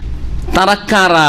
দুই শ্রেণীর লোকের কথা আল্লাহ এখানে উল্লেখ করে, মিনাল্লাযীনা ক্বালু, ওই সব লোকদের মধ্যে থেকে যারা বলে থাকে আমান্না বিআফওয়াহিহিম, আমরা ঈমান নিয়ে এসেছি, বলে থাকে বিআফওয়াহি, মুখে, মুখে বলে যে আমরা ঈমান নিয়ে এসেছি, কিন্তু অন্তর বলে না। ওয়া লাম তুমিন কুলুবুহুম, কিন্তু তাদের হৃদয় ঈমান নিয়ে আসেনি, অন্তরে বিশ্বাস করেনি, মুখে শুধু কি বলে আমান্না আসলামনা। জি, তারা কারা? ইহুদিরা। কে বললো ইহুদিন? মুনাফিকরা, মদিনার মুনাফিকরা। ইযা জাআকাল মুনাফিকুনা ক্বালু নাশহাদু ইন্নাকা লা রাসূলুল্লাহ ওয়াল্লাহু ইয়ালামু ইন্নাকা লা রাসূল ওয়াল্লাহু ইয়াশহাদু ইন্নাল মুনাফিকিনা লাকাযিবুন। ইন্নাকা লা রাসূলুল্লাহ, নিশ্চয়ই আপনি আল্লাহর রাসূল, নিশ্চয়ই আপনি আল্লাহর রাসূল। আমরা ঈমান নিয়ে এসেছি। ওই আল্লাহ পাক রব্বুল আলামিন তাদের কথা সূরা বাকারার শুরুতে বিস্তারিত উল্লেখ আছে মুনাফিকদের কথা। ওয়ামিনান নাসি মান ইয়াকুলু আমান্না বিল্লাহি ওয়াল ইয়াউমিল আখির ওয়া মা হুম বিমুমিনিন, আমরা ঈমান নিয়ে এসেছি আল্লাহর উপর, আখিরাতে ঈমান নিয়ে এসেছি। আল্লাহ বলেন ওয়া মা হুম বিমুমিনিন, এরা মুমিন নয়। জি, তো মুনাফিকরা আসলে কাফের। মুনাফিকদের কথা আল্লাহ উল্লেখ করলেন। মুনাফিকদের কষ্টদায়ক আচরণে তুমি মনে কষ্ট নেবে না, দুঃখ নেবে না, সান্ত্বনা দিচ্ছেন। ওয়ামিনাল্লাযিনা হাদু, আর ওদের মধ্য থেকে যারা ইহুদি হয়েছে, নিজেরা ইহুদি হয়েছে, আল্লাহ ইহুদি নামটা দেননি, এই জন্য কোরআনের ভাষায় আল্লাযিনা হাদু, যারা নিজেরা নিজেদেরকে ইহুদি বলেছে, ইহুদি নামটি তাদের নেওয়া, নাসারা খ্রিস্টান নামটি তাদের নেওয়া, কিন্তু মুসলিম নামটি আল্লাহর দেওয়া। জি হ্যাঁ, এবং মুসলিম যত আম্বিয়া রসুলগণ, সকলে যত আম্বিয়া রসুলগণ আগে আছেন তাদের অনুসারী যারা খাঁটি অনুসারী ছিল, সঠিক অনুসারী ছিল, তারা সকলেই মুসলিম। কোরআন এবং হাদিস প্রমাণ করে যুগে যুগে আম্বিয়া রসুলগণ মুমিন মুসলিম ছিলেন, এবং তাদের অনুসারী যারা ছিল যতদিন সঠিক দিনের ওপর ছিল তারা মুসলিম ছিল, এবং এই উম্মত হচ্ছে মুসলিম। ইব্রাহিম আলাইহিস সালাম মুসলিম ছিলেন।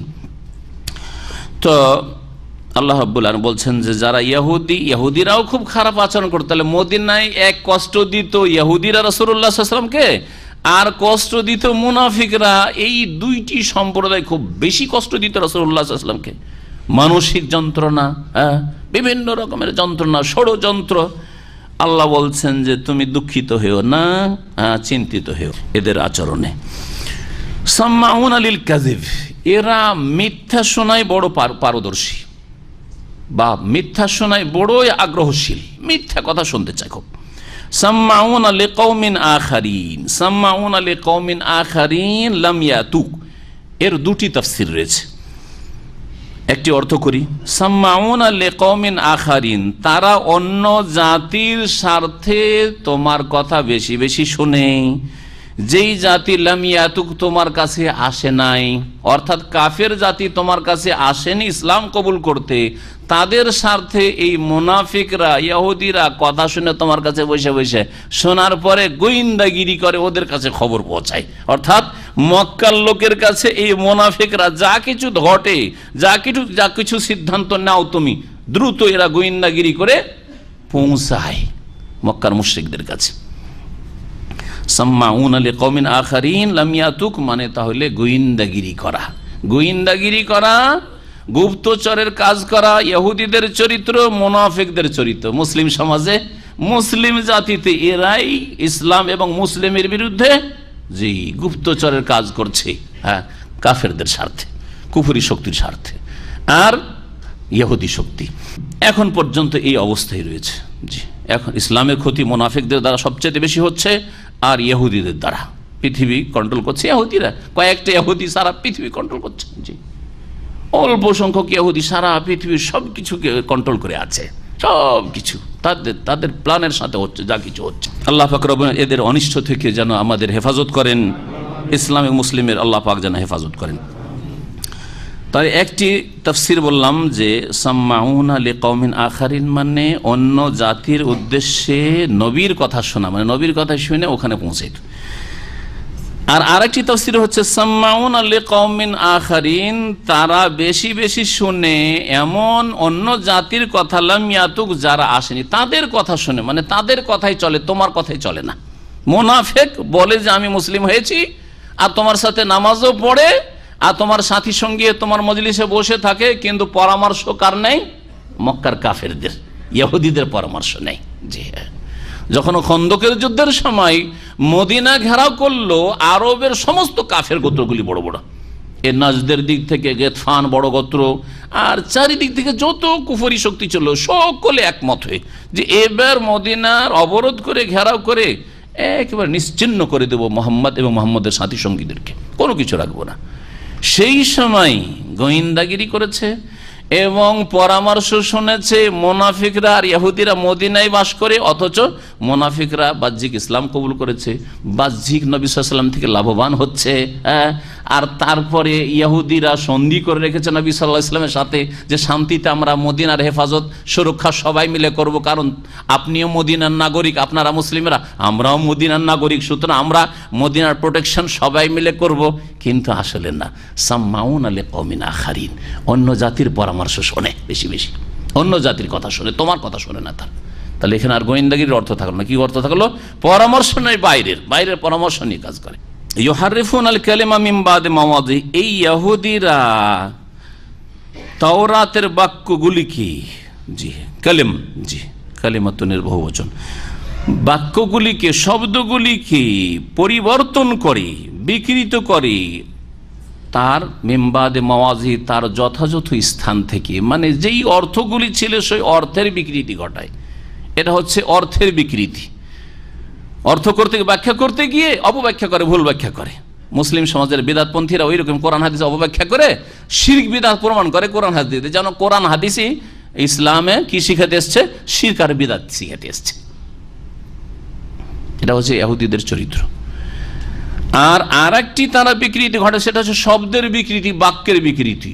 গোটা বাক্যকে সেখান থেকে কেটে দিল, হ্যাঁ কাটিং করে দিল, ওখানে অন্য কিছু লাগিয়ে দিল, কাটিং পেস্ট। জি হ্যাঁ, এটাও করতো, শব্দেরও বিকৃতি ঘটাইতো। এটা ছিল ইহুদিদের চরিত্র, তাহরিফ করা তাওরাত ইনজিলে। তাওরাত ইনজিল বিকৃত কিতাব এই কারণে। তো আল্লাহ রাব্বুল আলামিন বলছেন যে এরা করে কি, তাওরাত ইনজিলের বাক্যগুলিকে যথাস্থান থেকে রদবদল করে, জি বিকৃত করে। ইয়াকুলুনা, এবং তারা বলে বিচার নিতে আসার সময়, ইন উতিতুম হাযা ফাখুযু, এই যে দুটি ঘটনা বললাম এখন সামনে রাখেন। ইন উতিতুম হাযা, তোমাদেরকে যদি মুহাম্মদ সাল্লাল্লাহু আলাইহি ওয়াসাল্লামের পক্ষ থেকে এই রকমের বিচার দেওয়া হয়, মানে আমাদের অনুকূলে বিচার, যে রজম করা হবে না, জেনা করেছে রজম করা হবে না, তাহলে নাও। ওয়াইনলাম তুতাওহু, আর যদি তা না দেওয়া হয়, মানে ওই রকম তোমাদের অনুকূলে মনোপুত বিচার না হয়, ফাহজারু, তাহলে বেঁচে থাকো, ওর বিচার নিও না, সতর্ক হয়ে যাও, সাবধান হয়ে যাও, ওর বিচার নিতে হবে না, যদি এটা ব্যভিচারের ঘটনা হয়ে থাকে। কিন্তু যদি পেশাসের ঘটনায় থাকে, কোরাইজা নাজিরের, তো কোরাইজার লোকেরা বিচার নেওয়ার জন্য এসেছিল খুনের ঘটনায়। কি জন্য? যে ওরা ভাবলো যে এখন মুহাম্মদ সাল্লাল্লাহু আলাইহি ওয়াসাল্লাম মদিনায় এসছেন, অন্তত তার কাছে সুবিচারটা পাবো। বাতিলপন্থীরও বিশ্বাস যে এরা ভালো মানুষ, ঠিক না? দেখবেন, হ্যাঁ অমুসলিমরাও বিশ্বাস করে যে মুসলিমদের দাড়িওয়ালা মানুষ যারা, মুসলিমদের আলেম সমাজ, হ্যাঁ তারা ক্রাইম মুক্ত মোটামুটি, আসলে খুব কম, তাই না? মুসলিমদের যারা নামাজি, বেনামাজি চাইতে হলে, এটা কি জানে না অমুসলিম? জানে না? বলেন, জানে না যে বেনামাজি যেটা নামাজি হলো, এটা অমুসলিমও বুঝে, আর বেনামাজিরাও বুঝে। বেনামাজির যদি কোনো এইরকম দুনিয়ার কোনো রকমের সমস্যা হয়, তাহলে বেনামাজি যেটা নামাজিকে বিশ্বাস করবে, করবে না? করবে না? একটা বেনামাজির মেয়ের মান ইজ্জতের ব্যাপার, তখন একটা ধার্মিক লোকে বেশি বিশ্বাস করে মান ইজ্জতের ব্যাপারে, না একটা বেদিনকে বিশ্বাস করবে? বলেন, নামাজিকে বিশ্বাস করবে, ঠিক না? তাহলে বোঝা গেল যে অন্তরে মানুষের হক আছে, কিন্তু হককে পারিপার্শ্বিক অবস্থার কারণে, প্রকৃতি নেচার বিকৃত হয়ে যাওয়ার কারণে মানুষ অস্বীকার করে। হক ভিতরে আছে, জি বিবেক, এটা বলা হয় সুস্থ মস্তিষ্ক বা বিবেক বিবেচনা, এটা আছে মানুষের, হিতাহিত জ্ঞান আছে। তো এই বনু কুরাইজার লোকেরা বললো যে যাই, মুহাম্মদ সাল্লাল্লাহু আলাইহি ওয়াসাল্লামের কাছে যায়। এবার আমাদের মাঝে দুই ইহুদি গোত্রে লড়াই হয়েছে, এবার আমাদেরকে ওই 100 দেওয়া লাগবে না, ওরা যখন আমাদেরকে 50 দেয় তো আমরা কেন 100 দেবো, আমরাও 50 দেব। আর যদি ওরা 100 নেয় তো ওদের কাছ থেকে আমরা 100 নেব, বিচার যাওয়ার জন্য। আশা করেছিল যে সুবিচার পাবো কার কাছে? মুহাম্মদ রাসূলুল্লাহ সাল্লাল্লাহু আলাইহি ওয়াসাল্লামের কাছে। কিন্তু চিন্তা করলে যদি বিচারটা মনোপুত হয়, এইরকম যদি হয় সুবিধাজনক, তাহলে নেব, আর যদি মনের উল্টা হয় তো নেব না। জি, তাই আল্লাহ বলছেন ওমা ইউরিদিল্লাহু ফিতনাতাহু, আল্লাহ পাক বলছে আল্লাহ যাকে ফিতনায় ফেলতে চান, মানে পথভ্রষ্ট করতে চান, গোমরাহি হচ্ছে ফিতনা।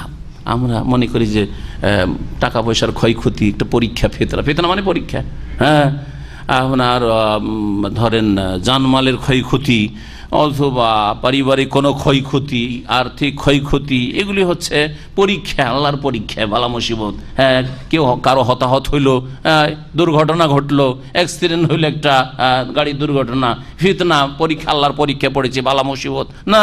সবচেয়ে বড় বালা মুসিবত হচ্ছে ঈমান হারিয়ে যাওয়ার ফিতনা, গোমরাহির ফিতনা, জাহান্নামের পথে চলে যাওয়ার ফিতনা। এটা হচ্ছে সবচেয়ে বড় ফিতনা। এই জন্য এই ফিতনার তাফসীর মুফাসসিরিনগণ করেছেন। আল্লামা ইবনে কাসির বলছেন, ওয়া ইউরিদিল্লাহু ফিতনাতাহু মানে ইদলালাহু, যাকে আল্লাহ পথভ্রষ্ট করতে চান, ফালান তামলিকা লাহু মিনাল্লাহি শাইআ, তাহলে আল্লাহর কাছে হে নবী তোমার কিছুই করার নেই, তোমার ওখানে ক্ষমতা চলবে না। আল্লাহ যদি কাউকে ফিতনায় ফেলতে চান, আল্লাহকে জবরদস্তি ফিতনায় ফেলেন না, ফিতনার দিকে যখন লাফ দিয়ে যায় তখন আল্লাহ ঠেলে দেন, যে যাও যাও, তাহলে স্বাধীনভাবে ছেড়ে দেন, আপনি ভালোর দিকে চলে আসেন। আল্লাহ কখনো ধাক্কা দিয়ে আল্লাহ রহমত থেকে দূর করে দেবেন না। কিন্তু ভালোর দিকে আসছেন না কেন? পাপের দিকে যাচ্ছেন, সেই জন্য আল্লাহ জাহান্নামের দিকে ঠেলে দিয়েছেন। যান ফালান তামলিকা লাহু মিনাল্লাহি, লক্ষ্য করুন যে রাসূলুল্লাহ সাল্লাল্লাহু আলাইহি সাল্লাম কোনো কিছুর মালিক না, আল্লাহর ক্ষমতায়। রসুল মালিক না, কিন্তু গৌস কুতুবরা মালিক, তারা দস্তগীর, তারা মহান উদ্ধারকারী। আউযুবিল্লাহ, কত বড় শিরকি আকীদা বলেন দেখি।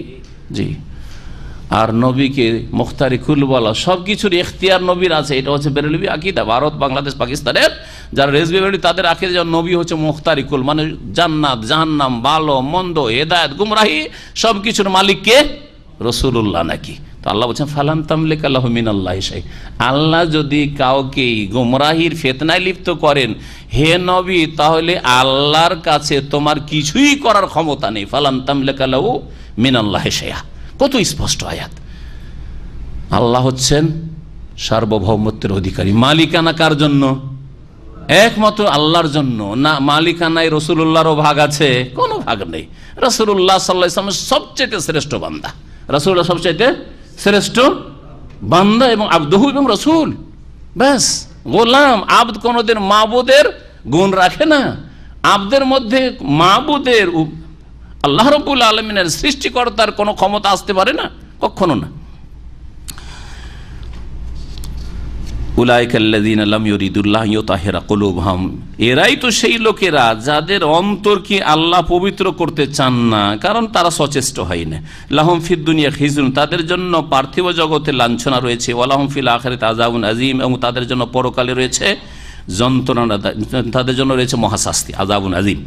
সাম্মাউনা লিল কাযিব, এই মুনাফিকরা আর ইহুদিরা মিথ্যা কথা বেশি বেশি শুনতে আগ্রহী। সামিয়া থেকে সাম্মা মোবালাগার সাগা, মানে অধিক পরিমাণে এরা মিথ্যা কথা শোনে, মিথ্যা কথা শুনতে অধিক আগ্রহী তারা। আক্কালুনা লিসসহতি, আর হারাম ভক্ষণে বেশি আসক্ত। আক্কাল এটা হচ্ছে মোবালাগার শেখা, আকেল ভক্ষণকারী, আর আক্কাল মানে বেশি বেশি ভক্ষণকারী। আর সোহতুন মানে হারাম, এরা ঘুষ খেতে, এরা সুদ খেতে। ইহুদি জাতি পৃথিবীর মধ্যে সবচেয়ে বেশি সুদখোর, সুদি কারোবার ইহুদিদের মধ্যে সবচেয়ে বেশি। যেমন ভারতের মারওয়ারিরা সবচেয়ে বেশি সুদখোর জাতি, যতগুলি জাতি রয়েছে। ঠিক তেমনি যদি ইন্টারন্যাশনাল লেভেলে বলেন, আন্তর্জাতিক ক্ষেত্রে, তাহলে ইহুদি জাতি সবচেয়ে বেশি সুদখোর পৃথিবীর। আল্লাহ তাদের কথা বলেছে আক্কালুন লিসসহতি। তো হারাম বলে ব্যাপক অর্থ, তার মধ্যে সুদ, ঘুষ খাওয়া তাদের কাজ। তা ঘুষ খাওয়া স্বভাবগুলি হচ্ছে ইহুদিদের, ঘুষ খাওয়া স্বভাব হচ্ছে কাফেরদের। ফাইন জাউকা, হে নবী তোমার কাছে যদি তারা আসে, এই ইহুদিরা, ফাহকুম বাইনাহুম, তাদের মাঝে তুমি বিচার ফয়সালা করে দাও। এখন নবীকে আল্লাহ গাইড করছেন যে এরা যদি বিচার নিতে আসে তুমি কি করবে। আও আরে জানো, অথবা তাদের থেকে এড়িয়ে যাও, বিচার করিও না। নবী করিম সাল্লাল্লাহু আলাইহি সাল্লামকে মদিনার প্রথম যুগে এই নির্দেশই দেওয়া হয়েছিল, তারা যদি বিচার চাইতে আসে, ইহুদিরা যাদের সাথে সন্ধি হয়ে আছে, তাহলে হয় তাদের বিচার তুমি করো, আর করলে তুমি কোরআন দিয়ে বিচার করো, আর না হলে তাদেরকে বলে যে তোমাদের তাওরাতে যে বিচার আছে সেই বিচার তোমরা করে নাও গা। কিন্তু পরবর্তীকালে এই বিধান রহিত করে দেওয়া হয়েছে।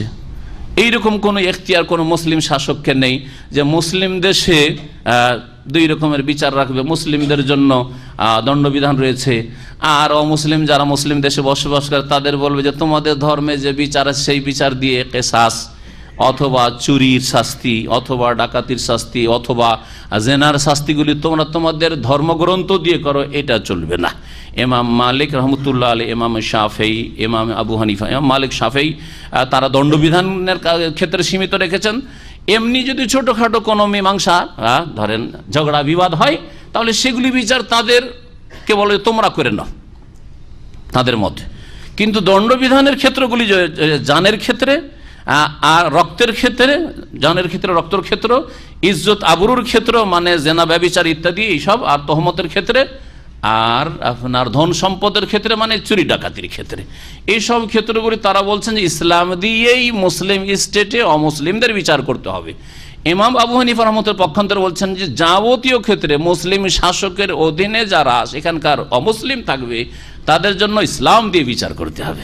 মুসলিম শাসক যেটা চলবে না যে তোমরা এইসব ছোটোখাটো যেহেতু তোমাদের ঝগড়া বিবাদ আছে তোমরা বিচার তোমাদের করে না, এরকম করা চল, বরং মুসলিম শাসক বিচার করবে, শাসকের প্রতিনিধি বিচার করবে, ইসলামিক আদালতে তাদের বিচার হবে কোরআন সুন্নাহর আলোকে। আল্লাহ পাক বলছেন ফাইন যাও হে নবী তোমার কাছে যদি তারা আসে ফাহকুম বাইনহুম তাদের মাঝে তুমি বিচার করে দাও, আও আরে জানো অথবা তাদেরকে তুমি এড়িয়ে যাও, মানে তাদের থেকে মুখ ফিরিয়ে নাও, বিচার করিয়ে না যাও তোমরা করে নাও। ওয়াইন তুরিদ আনহুম আর তাদের থেকে যদি তুমি মুখ ফিরিয়ে নাও ফালান ইয়াদুররুকা শাইআ তোমার কোনো ক্ষতি করতে পারবে না। ওয়াইন হাকামতা আর তুমি যদি বিচার করো তাদের মাঝে ফাহকুম বাইনাহুম বিল কিসত তাহলে নাই পরায়ণতার সাথে বিচার করো, ফাহকুম বাইনাহুম বিল কিসত নাই পরায়ণতার সাথে বিচার করবি, নাই নীতি অবলম্বন করবি। ইন্নাল্লাহু ইউহিব্বুল মুকসিতিন নিশ্চয়ই আল্লাহ রাব্বুল আলামিন নাই পরায়ণ ব্যক্তিকে বা ব্যক্তিদেরকে ভালোবাসেন।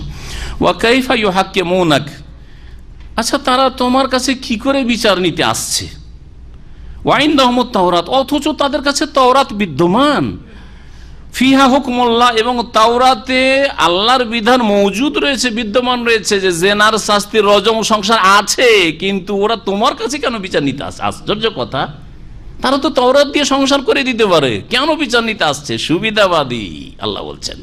জি সুম্মা ইয়াতাওয়াল্লাউনা মিন বাদি যালিকা অতঃপর তারা এরপরে ফিরে যাচ্ছে, মুখ ফিরিয়ে নিচ্ছে। ওমা উলাইকা বিল মুমিনিন এরা মুমিন বিশ্বাসী নয়, মানে তাওরাতের ওপরও ঈমানদার নয়, তাওরাতের সাথে কুফরিকারী এরা। নাহলে তাওরাত বাদ দিয়ে তোমার কাছে আসছে কিসের জন্য? যদি কিছু মন গড়া একটু আমাদের মন মতো কিছু বিচার হয়ে যায়, এটা হচ্ছে উদ্দেশ্য। তাহলে তারা বিশ্বাসী নয় তাওরাতের উপরেও। ইন্না আনজালনা তাওরাত তারপরে আল্লাহ রাব্বুল আলামিন তাওরাতের কথা উল্লেখ করেছেন, ইনজিলের কথা উল্লেখ করেছেন, তারপরের আয়াতে আল্লাহ পাক কোরআন কারীমের কথা উল্লেখ করেছেন। ধারাবাহিকভাবে এই তিনটি কিতাবের কথা আসছে আলোচনা। মহান আল্লাহ বলছেন ইন্না আনজালনা তাওরাত নিশ্চয় আমি তাওরাত নাযিল করেছি, ফিহা হুদাম ওয়া নূর যাতে রয়েছে দিক নির্দেশনা হেদায়াত, ওয়া নূর আর আলো রয়েছে তাতে। আলো আলো থাকলে যেমন সব কিছু দেখা যায় ওই রকমই জান্নাতের পথ দেখা যায় এই তাওরাতের মাধ্যমে। আল্লাহ যখন তাওরাত নাজিল করেছিলেন তাওরাতে এটাই ছিল বিকৃত হওয়ার আগে এবং রহিতের আগে। বিকৃত যখন তারা করে দেন তখন আল্লাহ পাক তাওরাতকে রহিত করেছেন শেষ কিতাব কোরআনে কারীম নাজিল করে। আল্লাহ পাক বলছেন ইয়াহকুম বিহান নাবিয়ুন যা দিয়ে সেই সব নবীরা বিচার করত। তাহলে তাওরাত দিয়ে এক নবী শুধু মুসা আলাইহিস সালাম না, অনেক নবীরাই বিচার করেছেন, অনেক নবীরাই জাকারিয়া ইয়াহিয়া এরা তাওরাত দিয়ে বিচার করেছেন।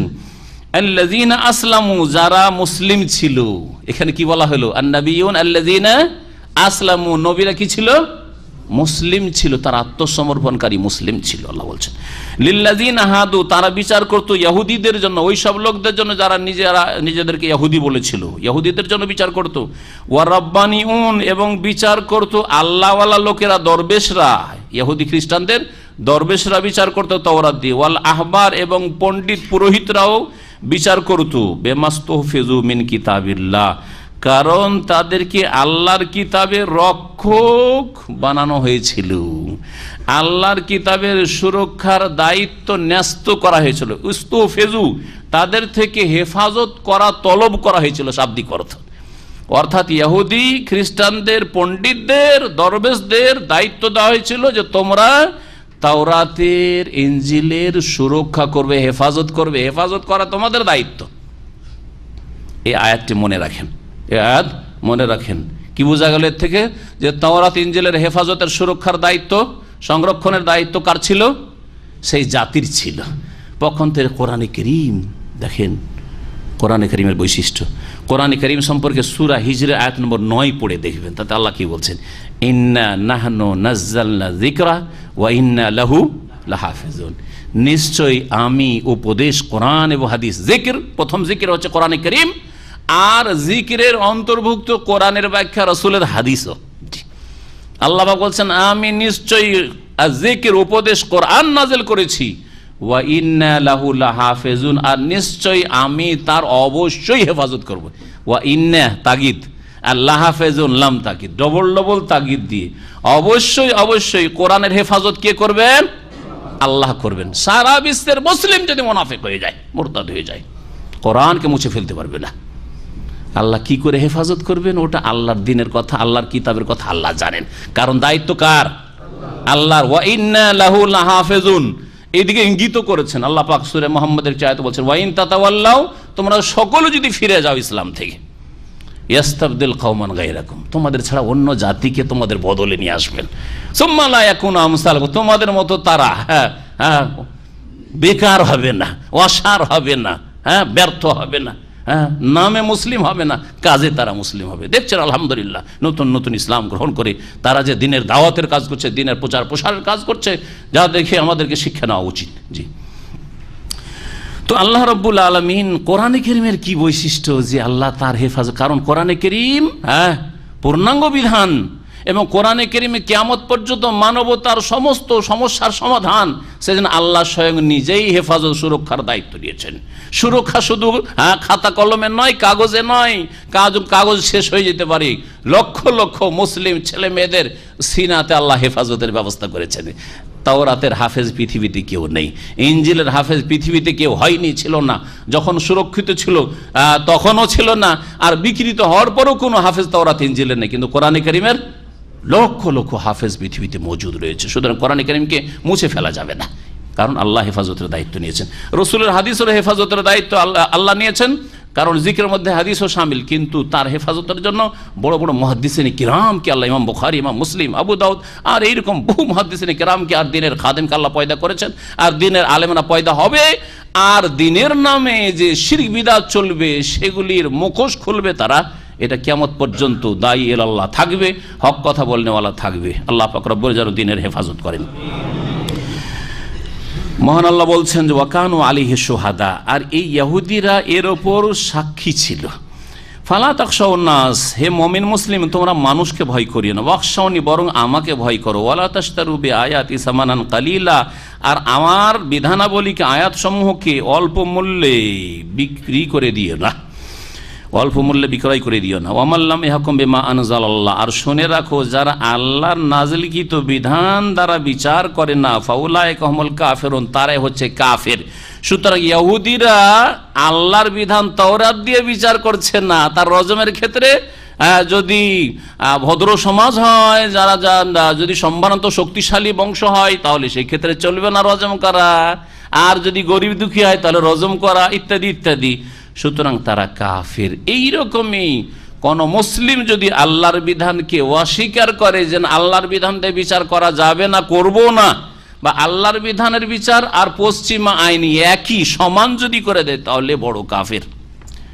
আর যদি সমান না করে, অথবা মানুষের আইনকে শ্রেষ্ঠ না মনে করে, সমানও মনে করলো না মানুষের আইনকে আর আল্লাহর বিধানকে, আর মানুষের আইনকে শ্রেষ্ঠ মনে করলো না, বরং বলছে যে আমরা আসলে মানব রচিত আইন দিয়ে দেশ পরিচালনা করছি, কারণ পারছি না আমরা, পারলে করব, চেষ্টা আছে আমাদের, তাহলে তখন বড় কাফের না, কুফরুন দুনা কুফরিন। যেমন আব্দুল্লাহ বিন আব্বাস রাদিয়াল্লাহু তাআলা আনহু আয়াতের তাফসীর বলেছেন যে এই কুফরি নয়, বরং এটা হচ্ছে কুফরুন দুনা, ছোট কুফরি। ছোট কুফরি মানে সে ফাসিক হবে না হয় জালেম হবে, ফাসিক হবে না হয় জালেম হবে। শুধু মানবরচিত আইন দিয়ে বিচার করলেই ঢালাহারে কাফের হয়ে যায় না। সুতরাং যেসব মুসলিম দেশে ইসলামী আইনের বাস্তবায়ন হয় না, ঢালাহারে কাফের বলে ফতুয়া দেবেন, এই ফতুয়াবাজিও ভুল। আর এই ফতুয়াবাজি হচ্ছে উগ্রবাদ, এই ফতুয়াবাজি হচ্ছে চরমপন্থা, যেটা ইসলাম সমর্থন করে না। আর ঢালাহারে সব মুনাফিককে মুসলিম বানিয়ে দেবেন, সবকে মুসলিম, আর সেটাও ঠিক না।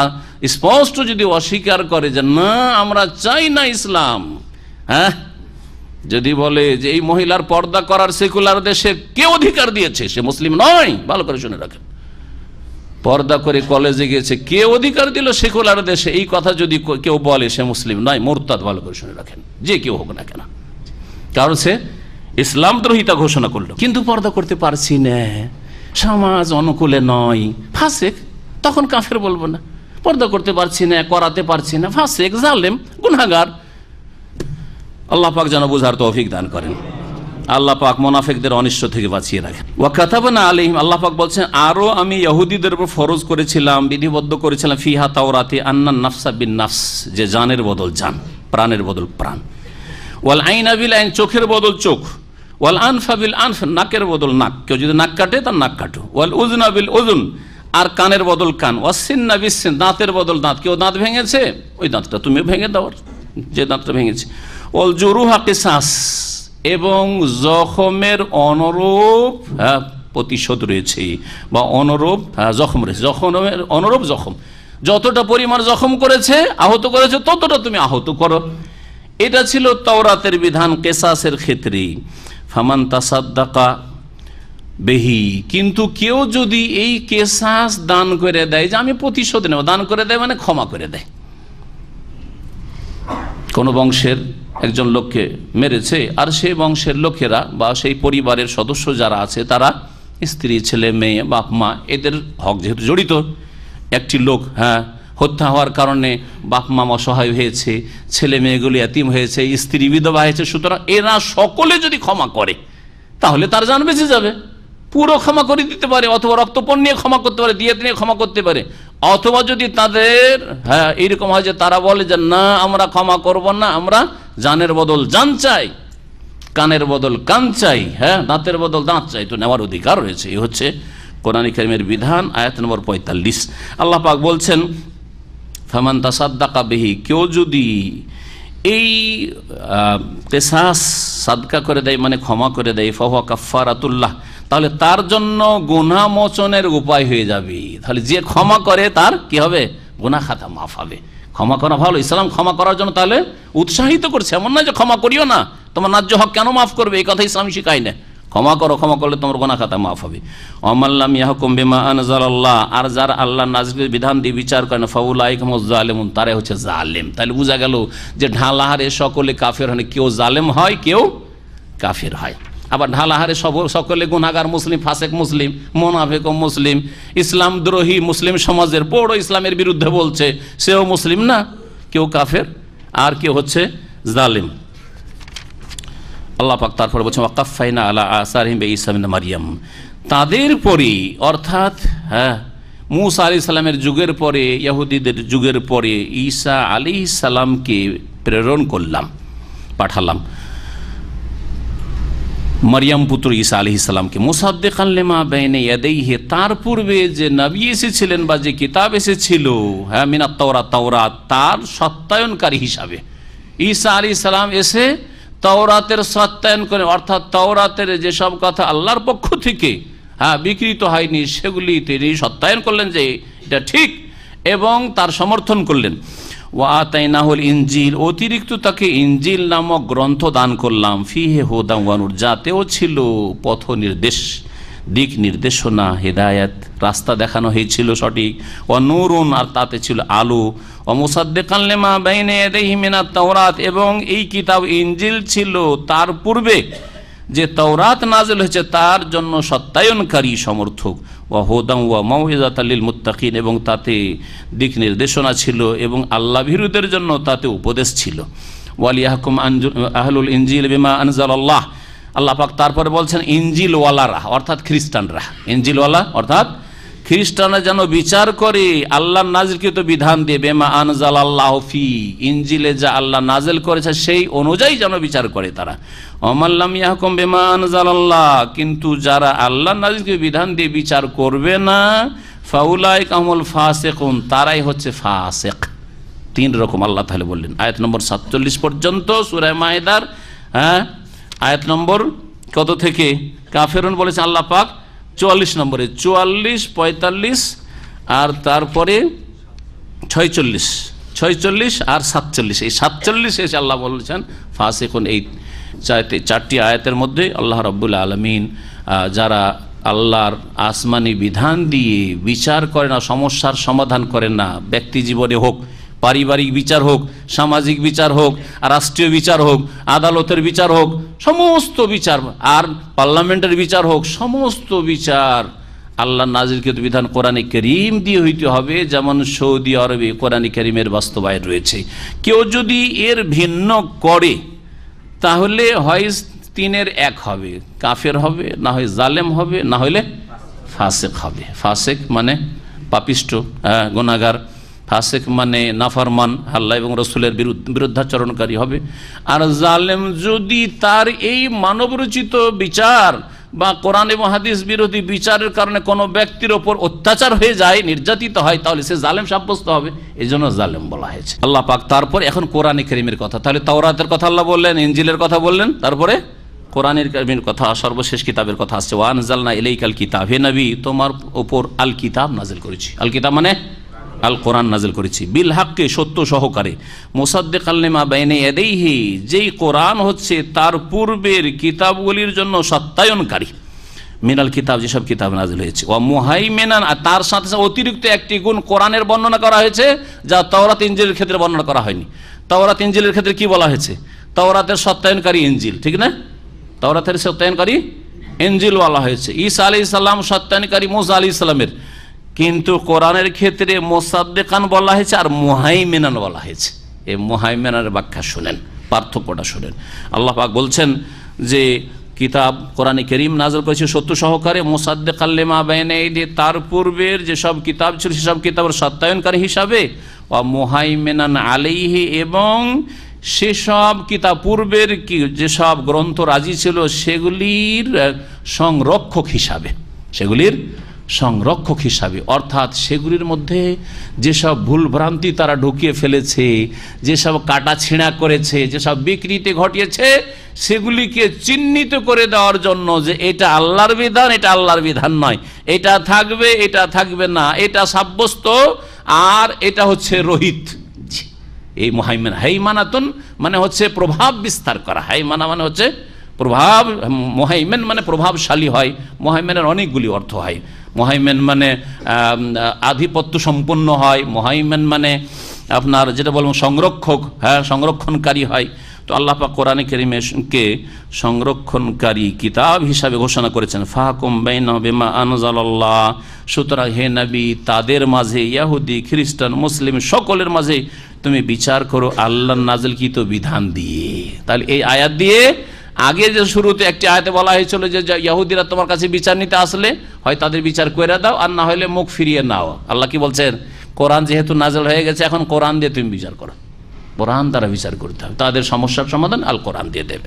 ওয়ালা তাত্তাবি আহওয়াআহুম, আর তাদের কুপ্রবৃত্তি সমূহের তুমি অনুসরণ করিও না। আম্মা জাআকা মিনাল হক, তোমার কাছে যে সত্য আগত হয়েছে তা থেকে ফিরিয়ে দেওয়ার জন্য তারা দাবি দাওয়া করবে, তাদের প্রস্তাব পেশ করবে, তাদের প্রপোজাল দেবে, তারা পরামর্শ দেবে অসৎ, সেসব কথা শুনিও না যাতে করে সত্য থেকে তোমাকে ফিরিয়ে না দিতে পারে। লিকুল্লিন জাআলনা মিনকুম শিরআতাও ওয়া মিনহাজা, তোমাদের প্রত্যেকের জন্য, তোমাদের মধ্যেকার প্রত্যেকের জন্য মানে প্রত্যেক নবীর জন্য আল্লাহ পাক শরীয়ত নাজিল করেছেন এবং কর্মপথ নাজিল করেছেন। মিনহাজ সুস্পষ্ট পথ নাজিল করেছে, আল্লাহ পাকের নাজিলকৃত পথ এবং শরীয়ত। এই দিয়ে আল্লাহ পাক রব্বুল আলামিন যে কথা বলতেছে সেটা হচ্ছে যে সমস্ত আম্বিয়া রাসূলগণের দ্বীনের মৌলিক বিষয় তাওহীদ, আখিরাত, রিসালাত, আকীদার বিষয়গুলি এক, জান্নাত জাহান্নাম সব এগুলি এক, ঠিক না? ঈমানের যে 6টি পিলার রয়েছে সমস্ত উম্মতেরই এক, কিন্তু ঠিক না? এইরকমই এমনকি মৌলিক ইবাদতগুলিও আছে। আমাদের সালাত আছে, তারাও সালাত পড়েছে। আমাদের সিয়াম আছে, কামা কুতিবা আলাল্লাযিনা মিন ক্বাবলিকুম। আমাদের যাকাত আছে, ঈসা আলাইহিস সালাম আওসানি বিসসালাতি ওয়াজ যাকাত, আল্লাহ আমাকে সালাত এবং যাকাতের ওসিয়ত নির্দেশ দিয়েছেন। তাই এগুলি মৌলিক ইবাদত বন্দেগী। কিন্তু ছোটখাটো বিভিন্ন খুঁটিখাটি মাসলা মাসাইলের ক্ষেত্রে, শরীয়তের বিধিবিধানের ক্ষেত্রে অনেক পার্থক্য আল্লাহ রেখেছেন যুগ উপযোগী বিধান দেওয়ার জন্য। জি হ্যাঁ, সিয়াম রোজার পরিমাণ, নেশাব যাকাতের নেশাব, অথবা এইভাবে আরও সব হালাল হারামের মাসলা মাসাইল, কোনো কিছু তাদের যুগে হারাম ছিল না হারাম ছিল জায়েজ করা হয়েছে। যেমন গনিমতের ধন সম্পদ হারাম ছিল, হালাল করা হয়েছে। সেই যুগে হালাল ছিল, আমাদের জন্য হারাম করা হয়েছে। আদম আলাইহিস সালামের যুগে বোন বিয়ে করা হালাল ছিল, কিন্তু আমাদের জন্য হারাম করা হয়েছে। এগুলো হচ্ছে শিরআতুন ওয়া মিনহাজ। এই জন্য প্রিয় নবী সাল্লাল্লাহু আলাইহি সাল্লামের এই হাদিস, এই আয়াতের তাফসীরে বলা যেতে পারে, নবী সাল্লাল্লাহু কি বলেছেন? আল আম্বিয়া বানুল আল্লাত, নবীগণ হচ্ছেন বৈমাত্রীয় ভাই, মানে বৈমাত্রীয় ভাইদের মতো। কোন দিক থেকে? হ্যাঁ, শরীয়তের বিধিবিধানের দিক থেকে, আকীদার দিক থেকে, আর বিধিবিধানের মৌলিক বিষয় আর খুঁটিনাটি মাসলা মাসালি বিষয় দিয়ে। আবুহুম ওয়াহিদ ওয়া উম্মাহাতুহুম শাত্তা। বৈমাত্রী ভাই কাকে বলে? যাদের বাপ তো এক হয় কিন্তু মা হয় ভিন্ন ভিন্ন। ওই রকম সমস্ত আম্বিয়া রাসূলগণের দিনের মূল নীতিমালা হচ্ছে এক, আর তাদের খুঁটিনাটি মাসলা মাসাইল শরীয়তের বিধিবিধানগুলি হচ্ছে অনেকটা ভিন্ন ভিন্ন। আল্লাহ পাক বলছেন ওয়ালাউ শা আল্লাহু লাজআলাকুম উম্মাতান ওয়াহিদা, আল্লাহ যদি চাইতেন তো তোমাদের সকলকে জবরদস্তি এক জাতিতে, পুরো মানবতাকে আল্লাহ মুসলিম বানিয়ে দিতেন জবরদস্তি। কিন্তু জবরদস্তি সবগুলিকে মুসলিম বানিয়ে দিলে পরীক্ষায় কি থাকতো? স্বাধীনতায় কি থাকতো? তাহলে স্বাধীনভাবে ভালো কাজ করলাম না, বাধ্য সেই জন্য ভালো কাজ করলাম, এমন বা কোন গুণ হইল হ্যাঁ যে আমি বাধ্য ভালো কাজ করতে? তাহলে এটা কোনো ভালো গুণ এমন কিছু না, ভালো তো হবেই, তাছাড়া তোর উপায় নেই। তাহলে পরীক্ষা থাকতো না, কাকে জান্নাত কাকে জাহান্নাম, কোনো বিচার হইতো না। এই জন্য আল্লাহ পাক মানুষকে স্বাধীন করে সৃষ্টি করেছেন, শরীরে আল্লাহ ভালো মন্দের দুটো ক্ষমতা দান করেছেন। মহান আল্লাহ বলছেন ওয়ালাকিন লিয়াবলুয়াকুম ফিমা আতাকুম, তবে আল্লাহ তোমাদের পরীক্ষা করতে চান তোমাদেরকে যা প্রদান করেছেন দিয়েছেন তাতে। ফাস্তাবিকুল খায়রাত, সুতরাং তোমরা ভালো কাজগুলিতে অগ্রগামী হও। ফাস্তাবিকুল খায়রাত, প্রতিযোগিতা করো। ইলাল্লাহি মারজিউকুম, আল্লাহর দিকেই তোমাদেরকে প্রত্যাবর্তন, তোমাদের প্রত্যাবর্তন স্থল সকলের। জামিআন ফায়ুনাব্বিউকুম মা কুনতুম ফীহি তাখতালিফুন, যেসব বিষয়ে তোমরা মতবিরোধ করছো সেসব বিষয় সম্পর্কে আল্লাহ চূড়ান্ত তোমাদেরকে জানিয়ে দেবেন। ওয়া আনহাকুম বাইনাহুম বিমা আনজালাল্লাহ ওয়া আনহাকুম বাইনাহুম বিমা আনজালাল্লাহ, হে নবী তাদের মাঝে বিচার করো তুমি আল্লাহর নাযিলকৃত বিধান দিয়ে। ওয়ালা তাত্তাবি আহওয়াআহুম, এবং তাদের কুপ্রবৃত্তির অনুসরণ করিও না। ওয়াহজারহুম, এবং তাদের থেকে সতর্ক সাবধান থাকো। আইয়াফতানুকা আম বাদি মা আনজালাল্লাহ, আল্লাহর যে নাযিলকৃত বিধান রয়েছে তার কিছু অংশ থেকে তোমাকে যেন সরিয়ে না দেয়, ফিতনায় না ফেলে দেয়। কিছু কিছু ক্ষেত্রে তুমি যাতে ছাড় না দিয়ে দাও, ডিসকাউন্ট। আজকাল মুসলিম জাতি কাফির ইহুদিদেরকে ছাড় দিতে দিতে দিতে ঘরে ঢুকে গেছে, কথা বুঝতে পেরেছেন? ডিসকাউন্ট ডিসকাউন্ট ডিসকাউন্ট, ঠিক আছে, হ্যাঁ হ্যাঁ, একটু মুখটা খুলেন, মুখটা করে মাথা খোলেন, একটা শরীর খোলেন, হ্যাঁ, করতে করতে সব নিয়ে যাবে, সব নিয়ে যাবে, মার ইজ্জত সব নিয়ে যাবে, এই শুরু হয়েছে। তো এই হলো অবস্থা। এগুলোর উদাহরণ দেওয়ার কত বুঝাবো, কারণ রোগের শেষ নাই মুসলিম জাতির, হ্যাঁ, ব্যাধির শেষ নাই। প্রত্যেকটি ক্ষেত্রে কাফেরদের গর্তে ঢুকে পড়েছি, সব ক্ষেত্রে কাফেরদের চাপ এলো যে তোমার সিলেবাস একটু পরিবর্তন করো। সিলেবাস তোমাদের এই সিলেবাসে জঙ্গি তৈরি করেছে, দিলেন সেখান থেকে ইসলামিক শিক্ষাকে আউট করিয়ে। হ্যাঁ, তারপরে এইটা হলো এখন তোমাদের নারী স্বাধীনতা নেই তোমাদের দেশে, তোমাদের মহিলারা গাড়ি চালাতে সুযোগ পায় না কেন? চালাতে হবে তোমাদেরকে। হ্যাঁ, তোমাদের সুদী ব্যাংক কেন নাই? সুদী ব্যাংক রাখতে, আমাদের ব্যাংকগুলি রাখতে হবে। এই করে এক এক করে চাপ দিতে দিতে দিতে তোমাদের দেশে এইসব মানবাধিকার লঙ্ঘন কেন হচ্ছে? এই করতে হবে, তোমাদের এই করতে হবে। হ্যাঁ, তোমরা শুক্রবার কেন ছুটি করবে? তোমাদের রবিবার ছুটি করতে হবে। এই গলা টিপে ধরবে শেষে। আল্লাহ বলেছেন যে কাফির ওয়ালান তারদা আনকাল ইয়াহুদ ওয়ালান নাসার হাত্তা তাত্তাবে মিল্লাতাহুম, ইহুদি নাসারাকে ছাড় দিতে দিতে কোনো কিছুতেই রাজি হবে না। কিসে পৌঁছাবে? যতক্ষণ তাদের ধর্মের অনুসারী না হয়ে যাবে। ইসলাম ধর্ম ত্যাগ করে দিয়ে সব কিছু তাদের মেনে নিয়ে একবারে শির নত করে নেবে যে গোলাম হয়ে গেলাম, ততক্ষণ পর্যন্ত ছাড়বে না। সুতরাং আগে থেকে মুসলিমদেরকে সতর্ক হইতে হবে। আল্লাহ পাক মুসলিমদেরকে সতর্ক হওয়ার জন্য তৌফিক দান করেন। আল্লাহ পাক রব্বুল আলামিন বলছেন যে ফাইন তাওয়াল্লাউ, তারা যদি ফিরে যায়, ফালাম, শুনে রাখো, আন্নামা ইউরিদুল্লাহু আন ইউসিবাহুম বিবাদি যুনুবিহিম, জেনে রাখো যে নিশ্চয় আল্লাহ চাইছেন যে তাদেরকে তাদের কিছু পাপের শাস্তি দেবেন। এই জন্য তারা তোমার থেকে মুখ ফিরিয়ে নিচ্ছে, মানছে না। ওয়াইন্না কাসীরাম মিনান নাসি লাফাসিকুন, আর অধিকাংশ লোকেরা পাপাচারী থাকবে, গুনাহগার থাকবে, বিরুদ্ধাচরণ করবে, আল্লাহ পাক রব্বুল বলেছেন। তাহলে মুসলিম সমাজের লোকেরা যদি ফিরে যায়, দিনের দিকে ডাকছে আলেম ওলামারা আসছেন না, দিনের দিকে নামাজের দিকে ডাকছে দায়ীরা আসছেন না, আল্লাহর দিনের দিকে আসছেন না, দুনিয়ামুখী হচ্ছেন, তার শাস্তি আল্লাহ বলছেন যে শুনে রাখো, আল্লাহ তাদের কিছু পাপের শাস্তি দুনিয়াতে দিতে চান। আরো পানিশমেন্ট তোমাদের বাকি আছে। এক এক দেশ দখল করছে, দেশের পর দেশ দখল করবে, এই জন্য তোমাদের এই শাস্তিগুলো, তোমাদের এই শাস্তিগুলো, এই যে শাস্তিগুলো দেখছেন না, এই শাস্তিগুলোর দিকে আল্লাহ ইঙ্গিত করেছেন যে তোমাদের কিছু পাপের শাস্তি আল্লাহ দিতে চান, এই জন্য তোমরা ইসলাম থেকে ফিরে চলেছ। আফা হুকমাল জাহিলিয়াতি ইয়াবগুন, তারা কি ওয়াইন্না কাসীরা মিনান নাসি লাফাসিকুন, আচ্ছা হয়ে গেছে। আফা হুকমাল জাহিলিয়াতি ইয়াবগুন, তারা এ মুনাফিকরা, ইহুদিরা, খ্রিস্টানরা, তারা কি জাহিলি যুগের, এমনকি আজকাল মুসলিম সমাজের নামদারি মুসলিমরা ব্যক্তি জীবনে ইসলামকে সীমিত করে দিয়েছে। নামাজ ঠিক আছে, হজ প্রতি বছর আসছে, হজে সরকারি গেস্ট হয়ে আসছে, আর ইসলাম বিরোধিতা ওখানে গিয়ে ঠিকই করছে। পর্দার বিরোধী, পৃথক পৃথক শিক্ষার বিরোধী, ইসলামিক শিক্ষার বিরোধী, ইসলাম মুসলিমরা শক্তিশালী হোক এর বিরোধী, এইসব কাজ করছে।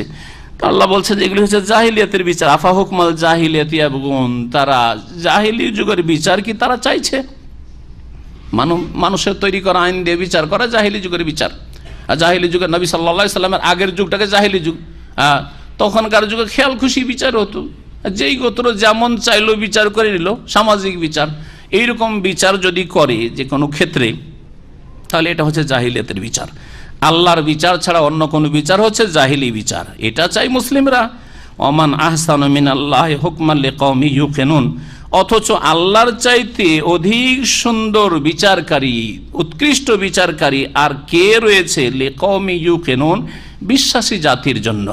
বিশ্বাসী জাতির জন্য আল্লাহ পাক রব্বুল সর্বোত্তম সর্বোৎকৃষ্ট বিচার ফয়সালা করেছেন, যা কোরআনে কারীমে মওজুদ রয়েছে, আর তার বিস্তারিত ব্যাখ্যা রাসূলুল্লাহ সাল্লাল্লাহু আলাইহি সাল্লামের হাদিসে রয়েছে, রাসূলুল্লাহ সাল্লাল্লাহু আলাইহি ওয়াসাল্লামের সিরাতে রয়েছে। এখানে আমাদের আলোচনা শেষ করছি। আল্লাহ পাক যেন দিন বুঝার তৌফিক দান করেন, কোরআন বুঝার তৌফিক দান করেন, কোরআনের প্রতি আমল করার তৌফিক দান করেন, কোরআনে কারীমের দিকে আল্লাহ পাক দাওয়াত দেওয়ার তৌফিক দান করেন, এবং দিনের ওপর আল্লাহ পাক রব্বুল আলামিন যেন আমাদেরকে অবিচল রাখেন, অটলতা দান করেন। আল্লাহ পাক রব্বুল আলামিন দিন দুনিয়ার সমস্ত রকম ফিতনা থেকে আমাদের হেফাজত করেন। ওয়া সাল্লাল্লাহু ওয়া সাল্লাম আলা নবিয়িনা মুহাম্মদ ওয়া আলা আলিহি ওয়া সাহবিহি।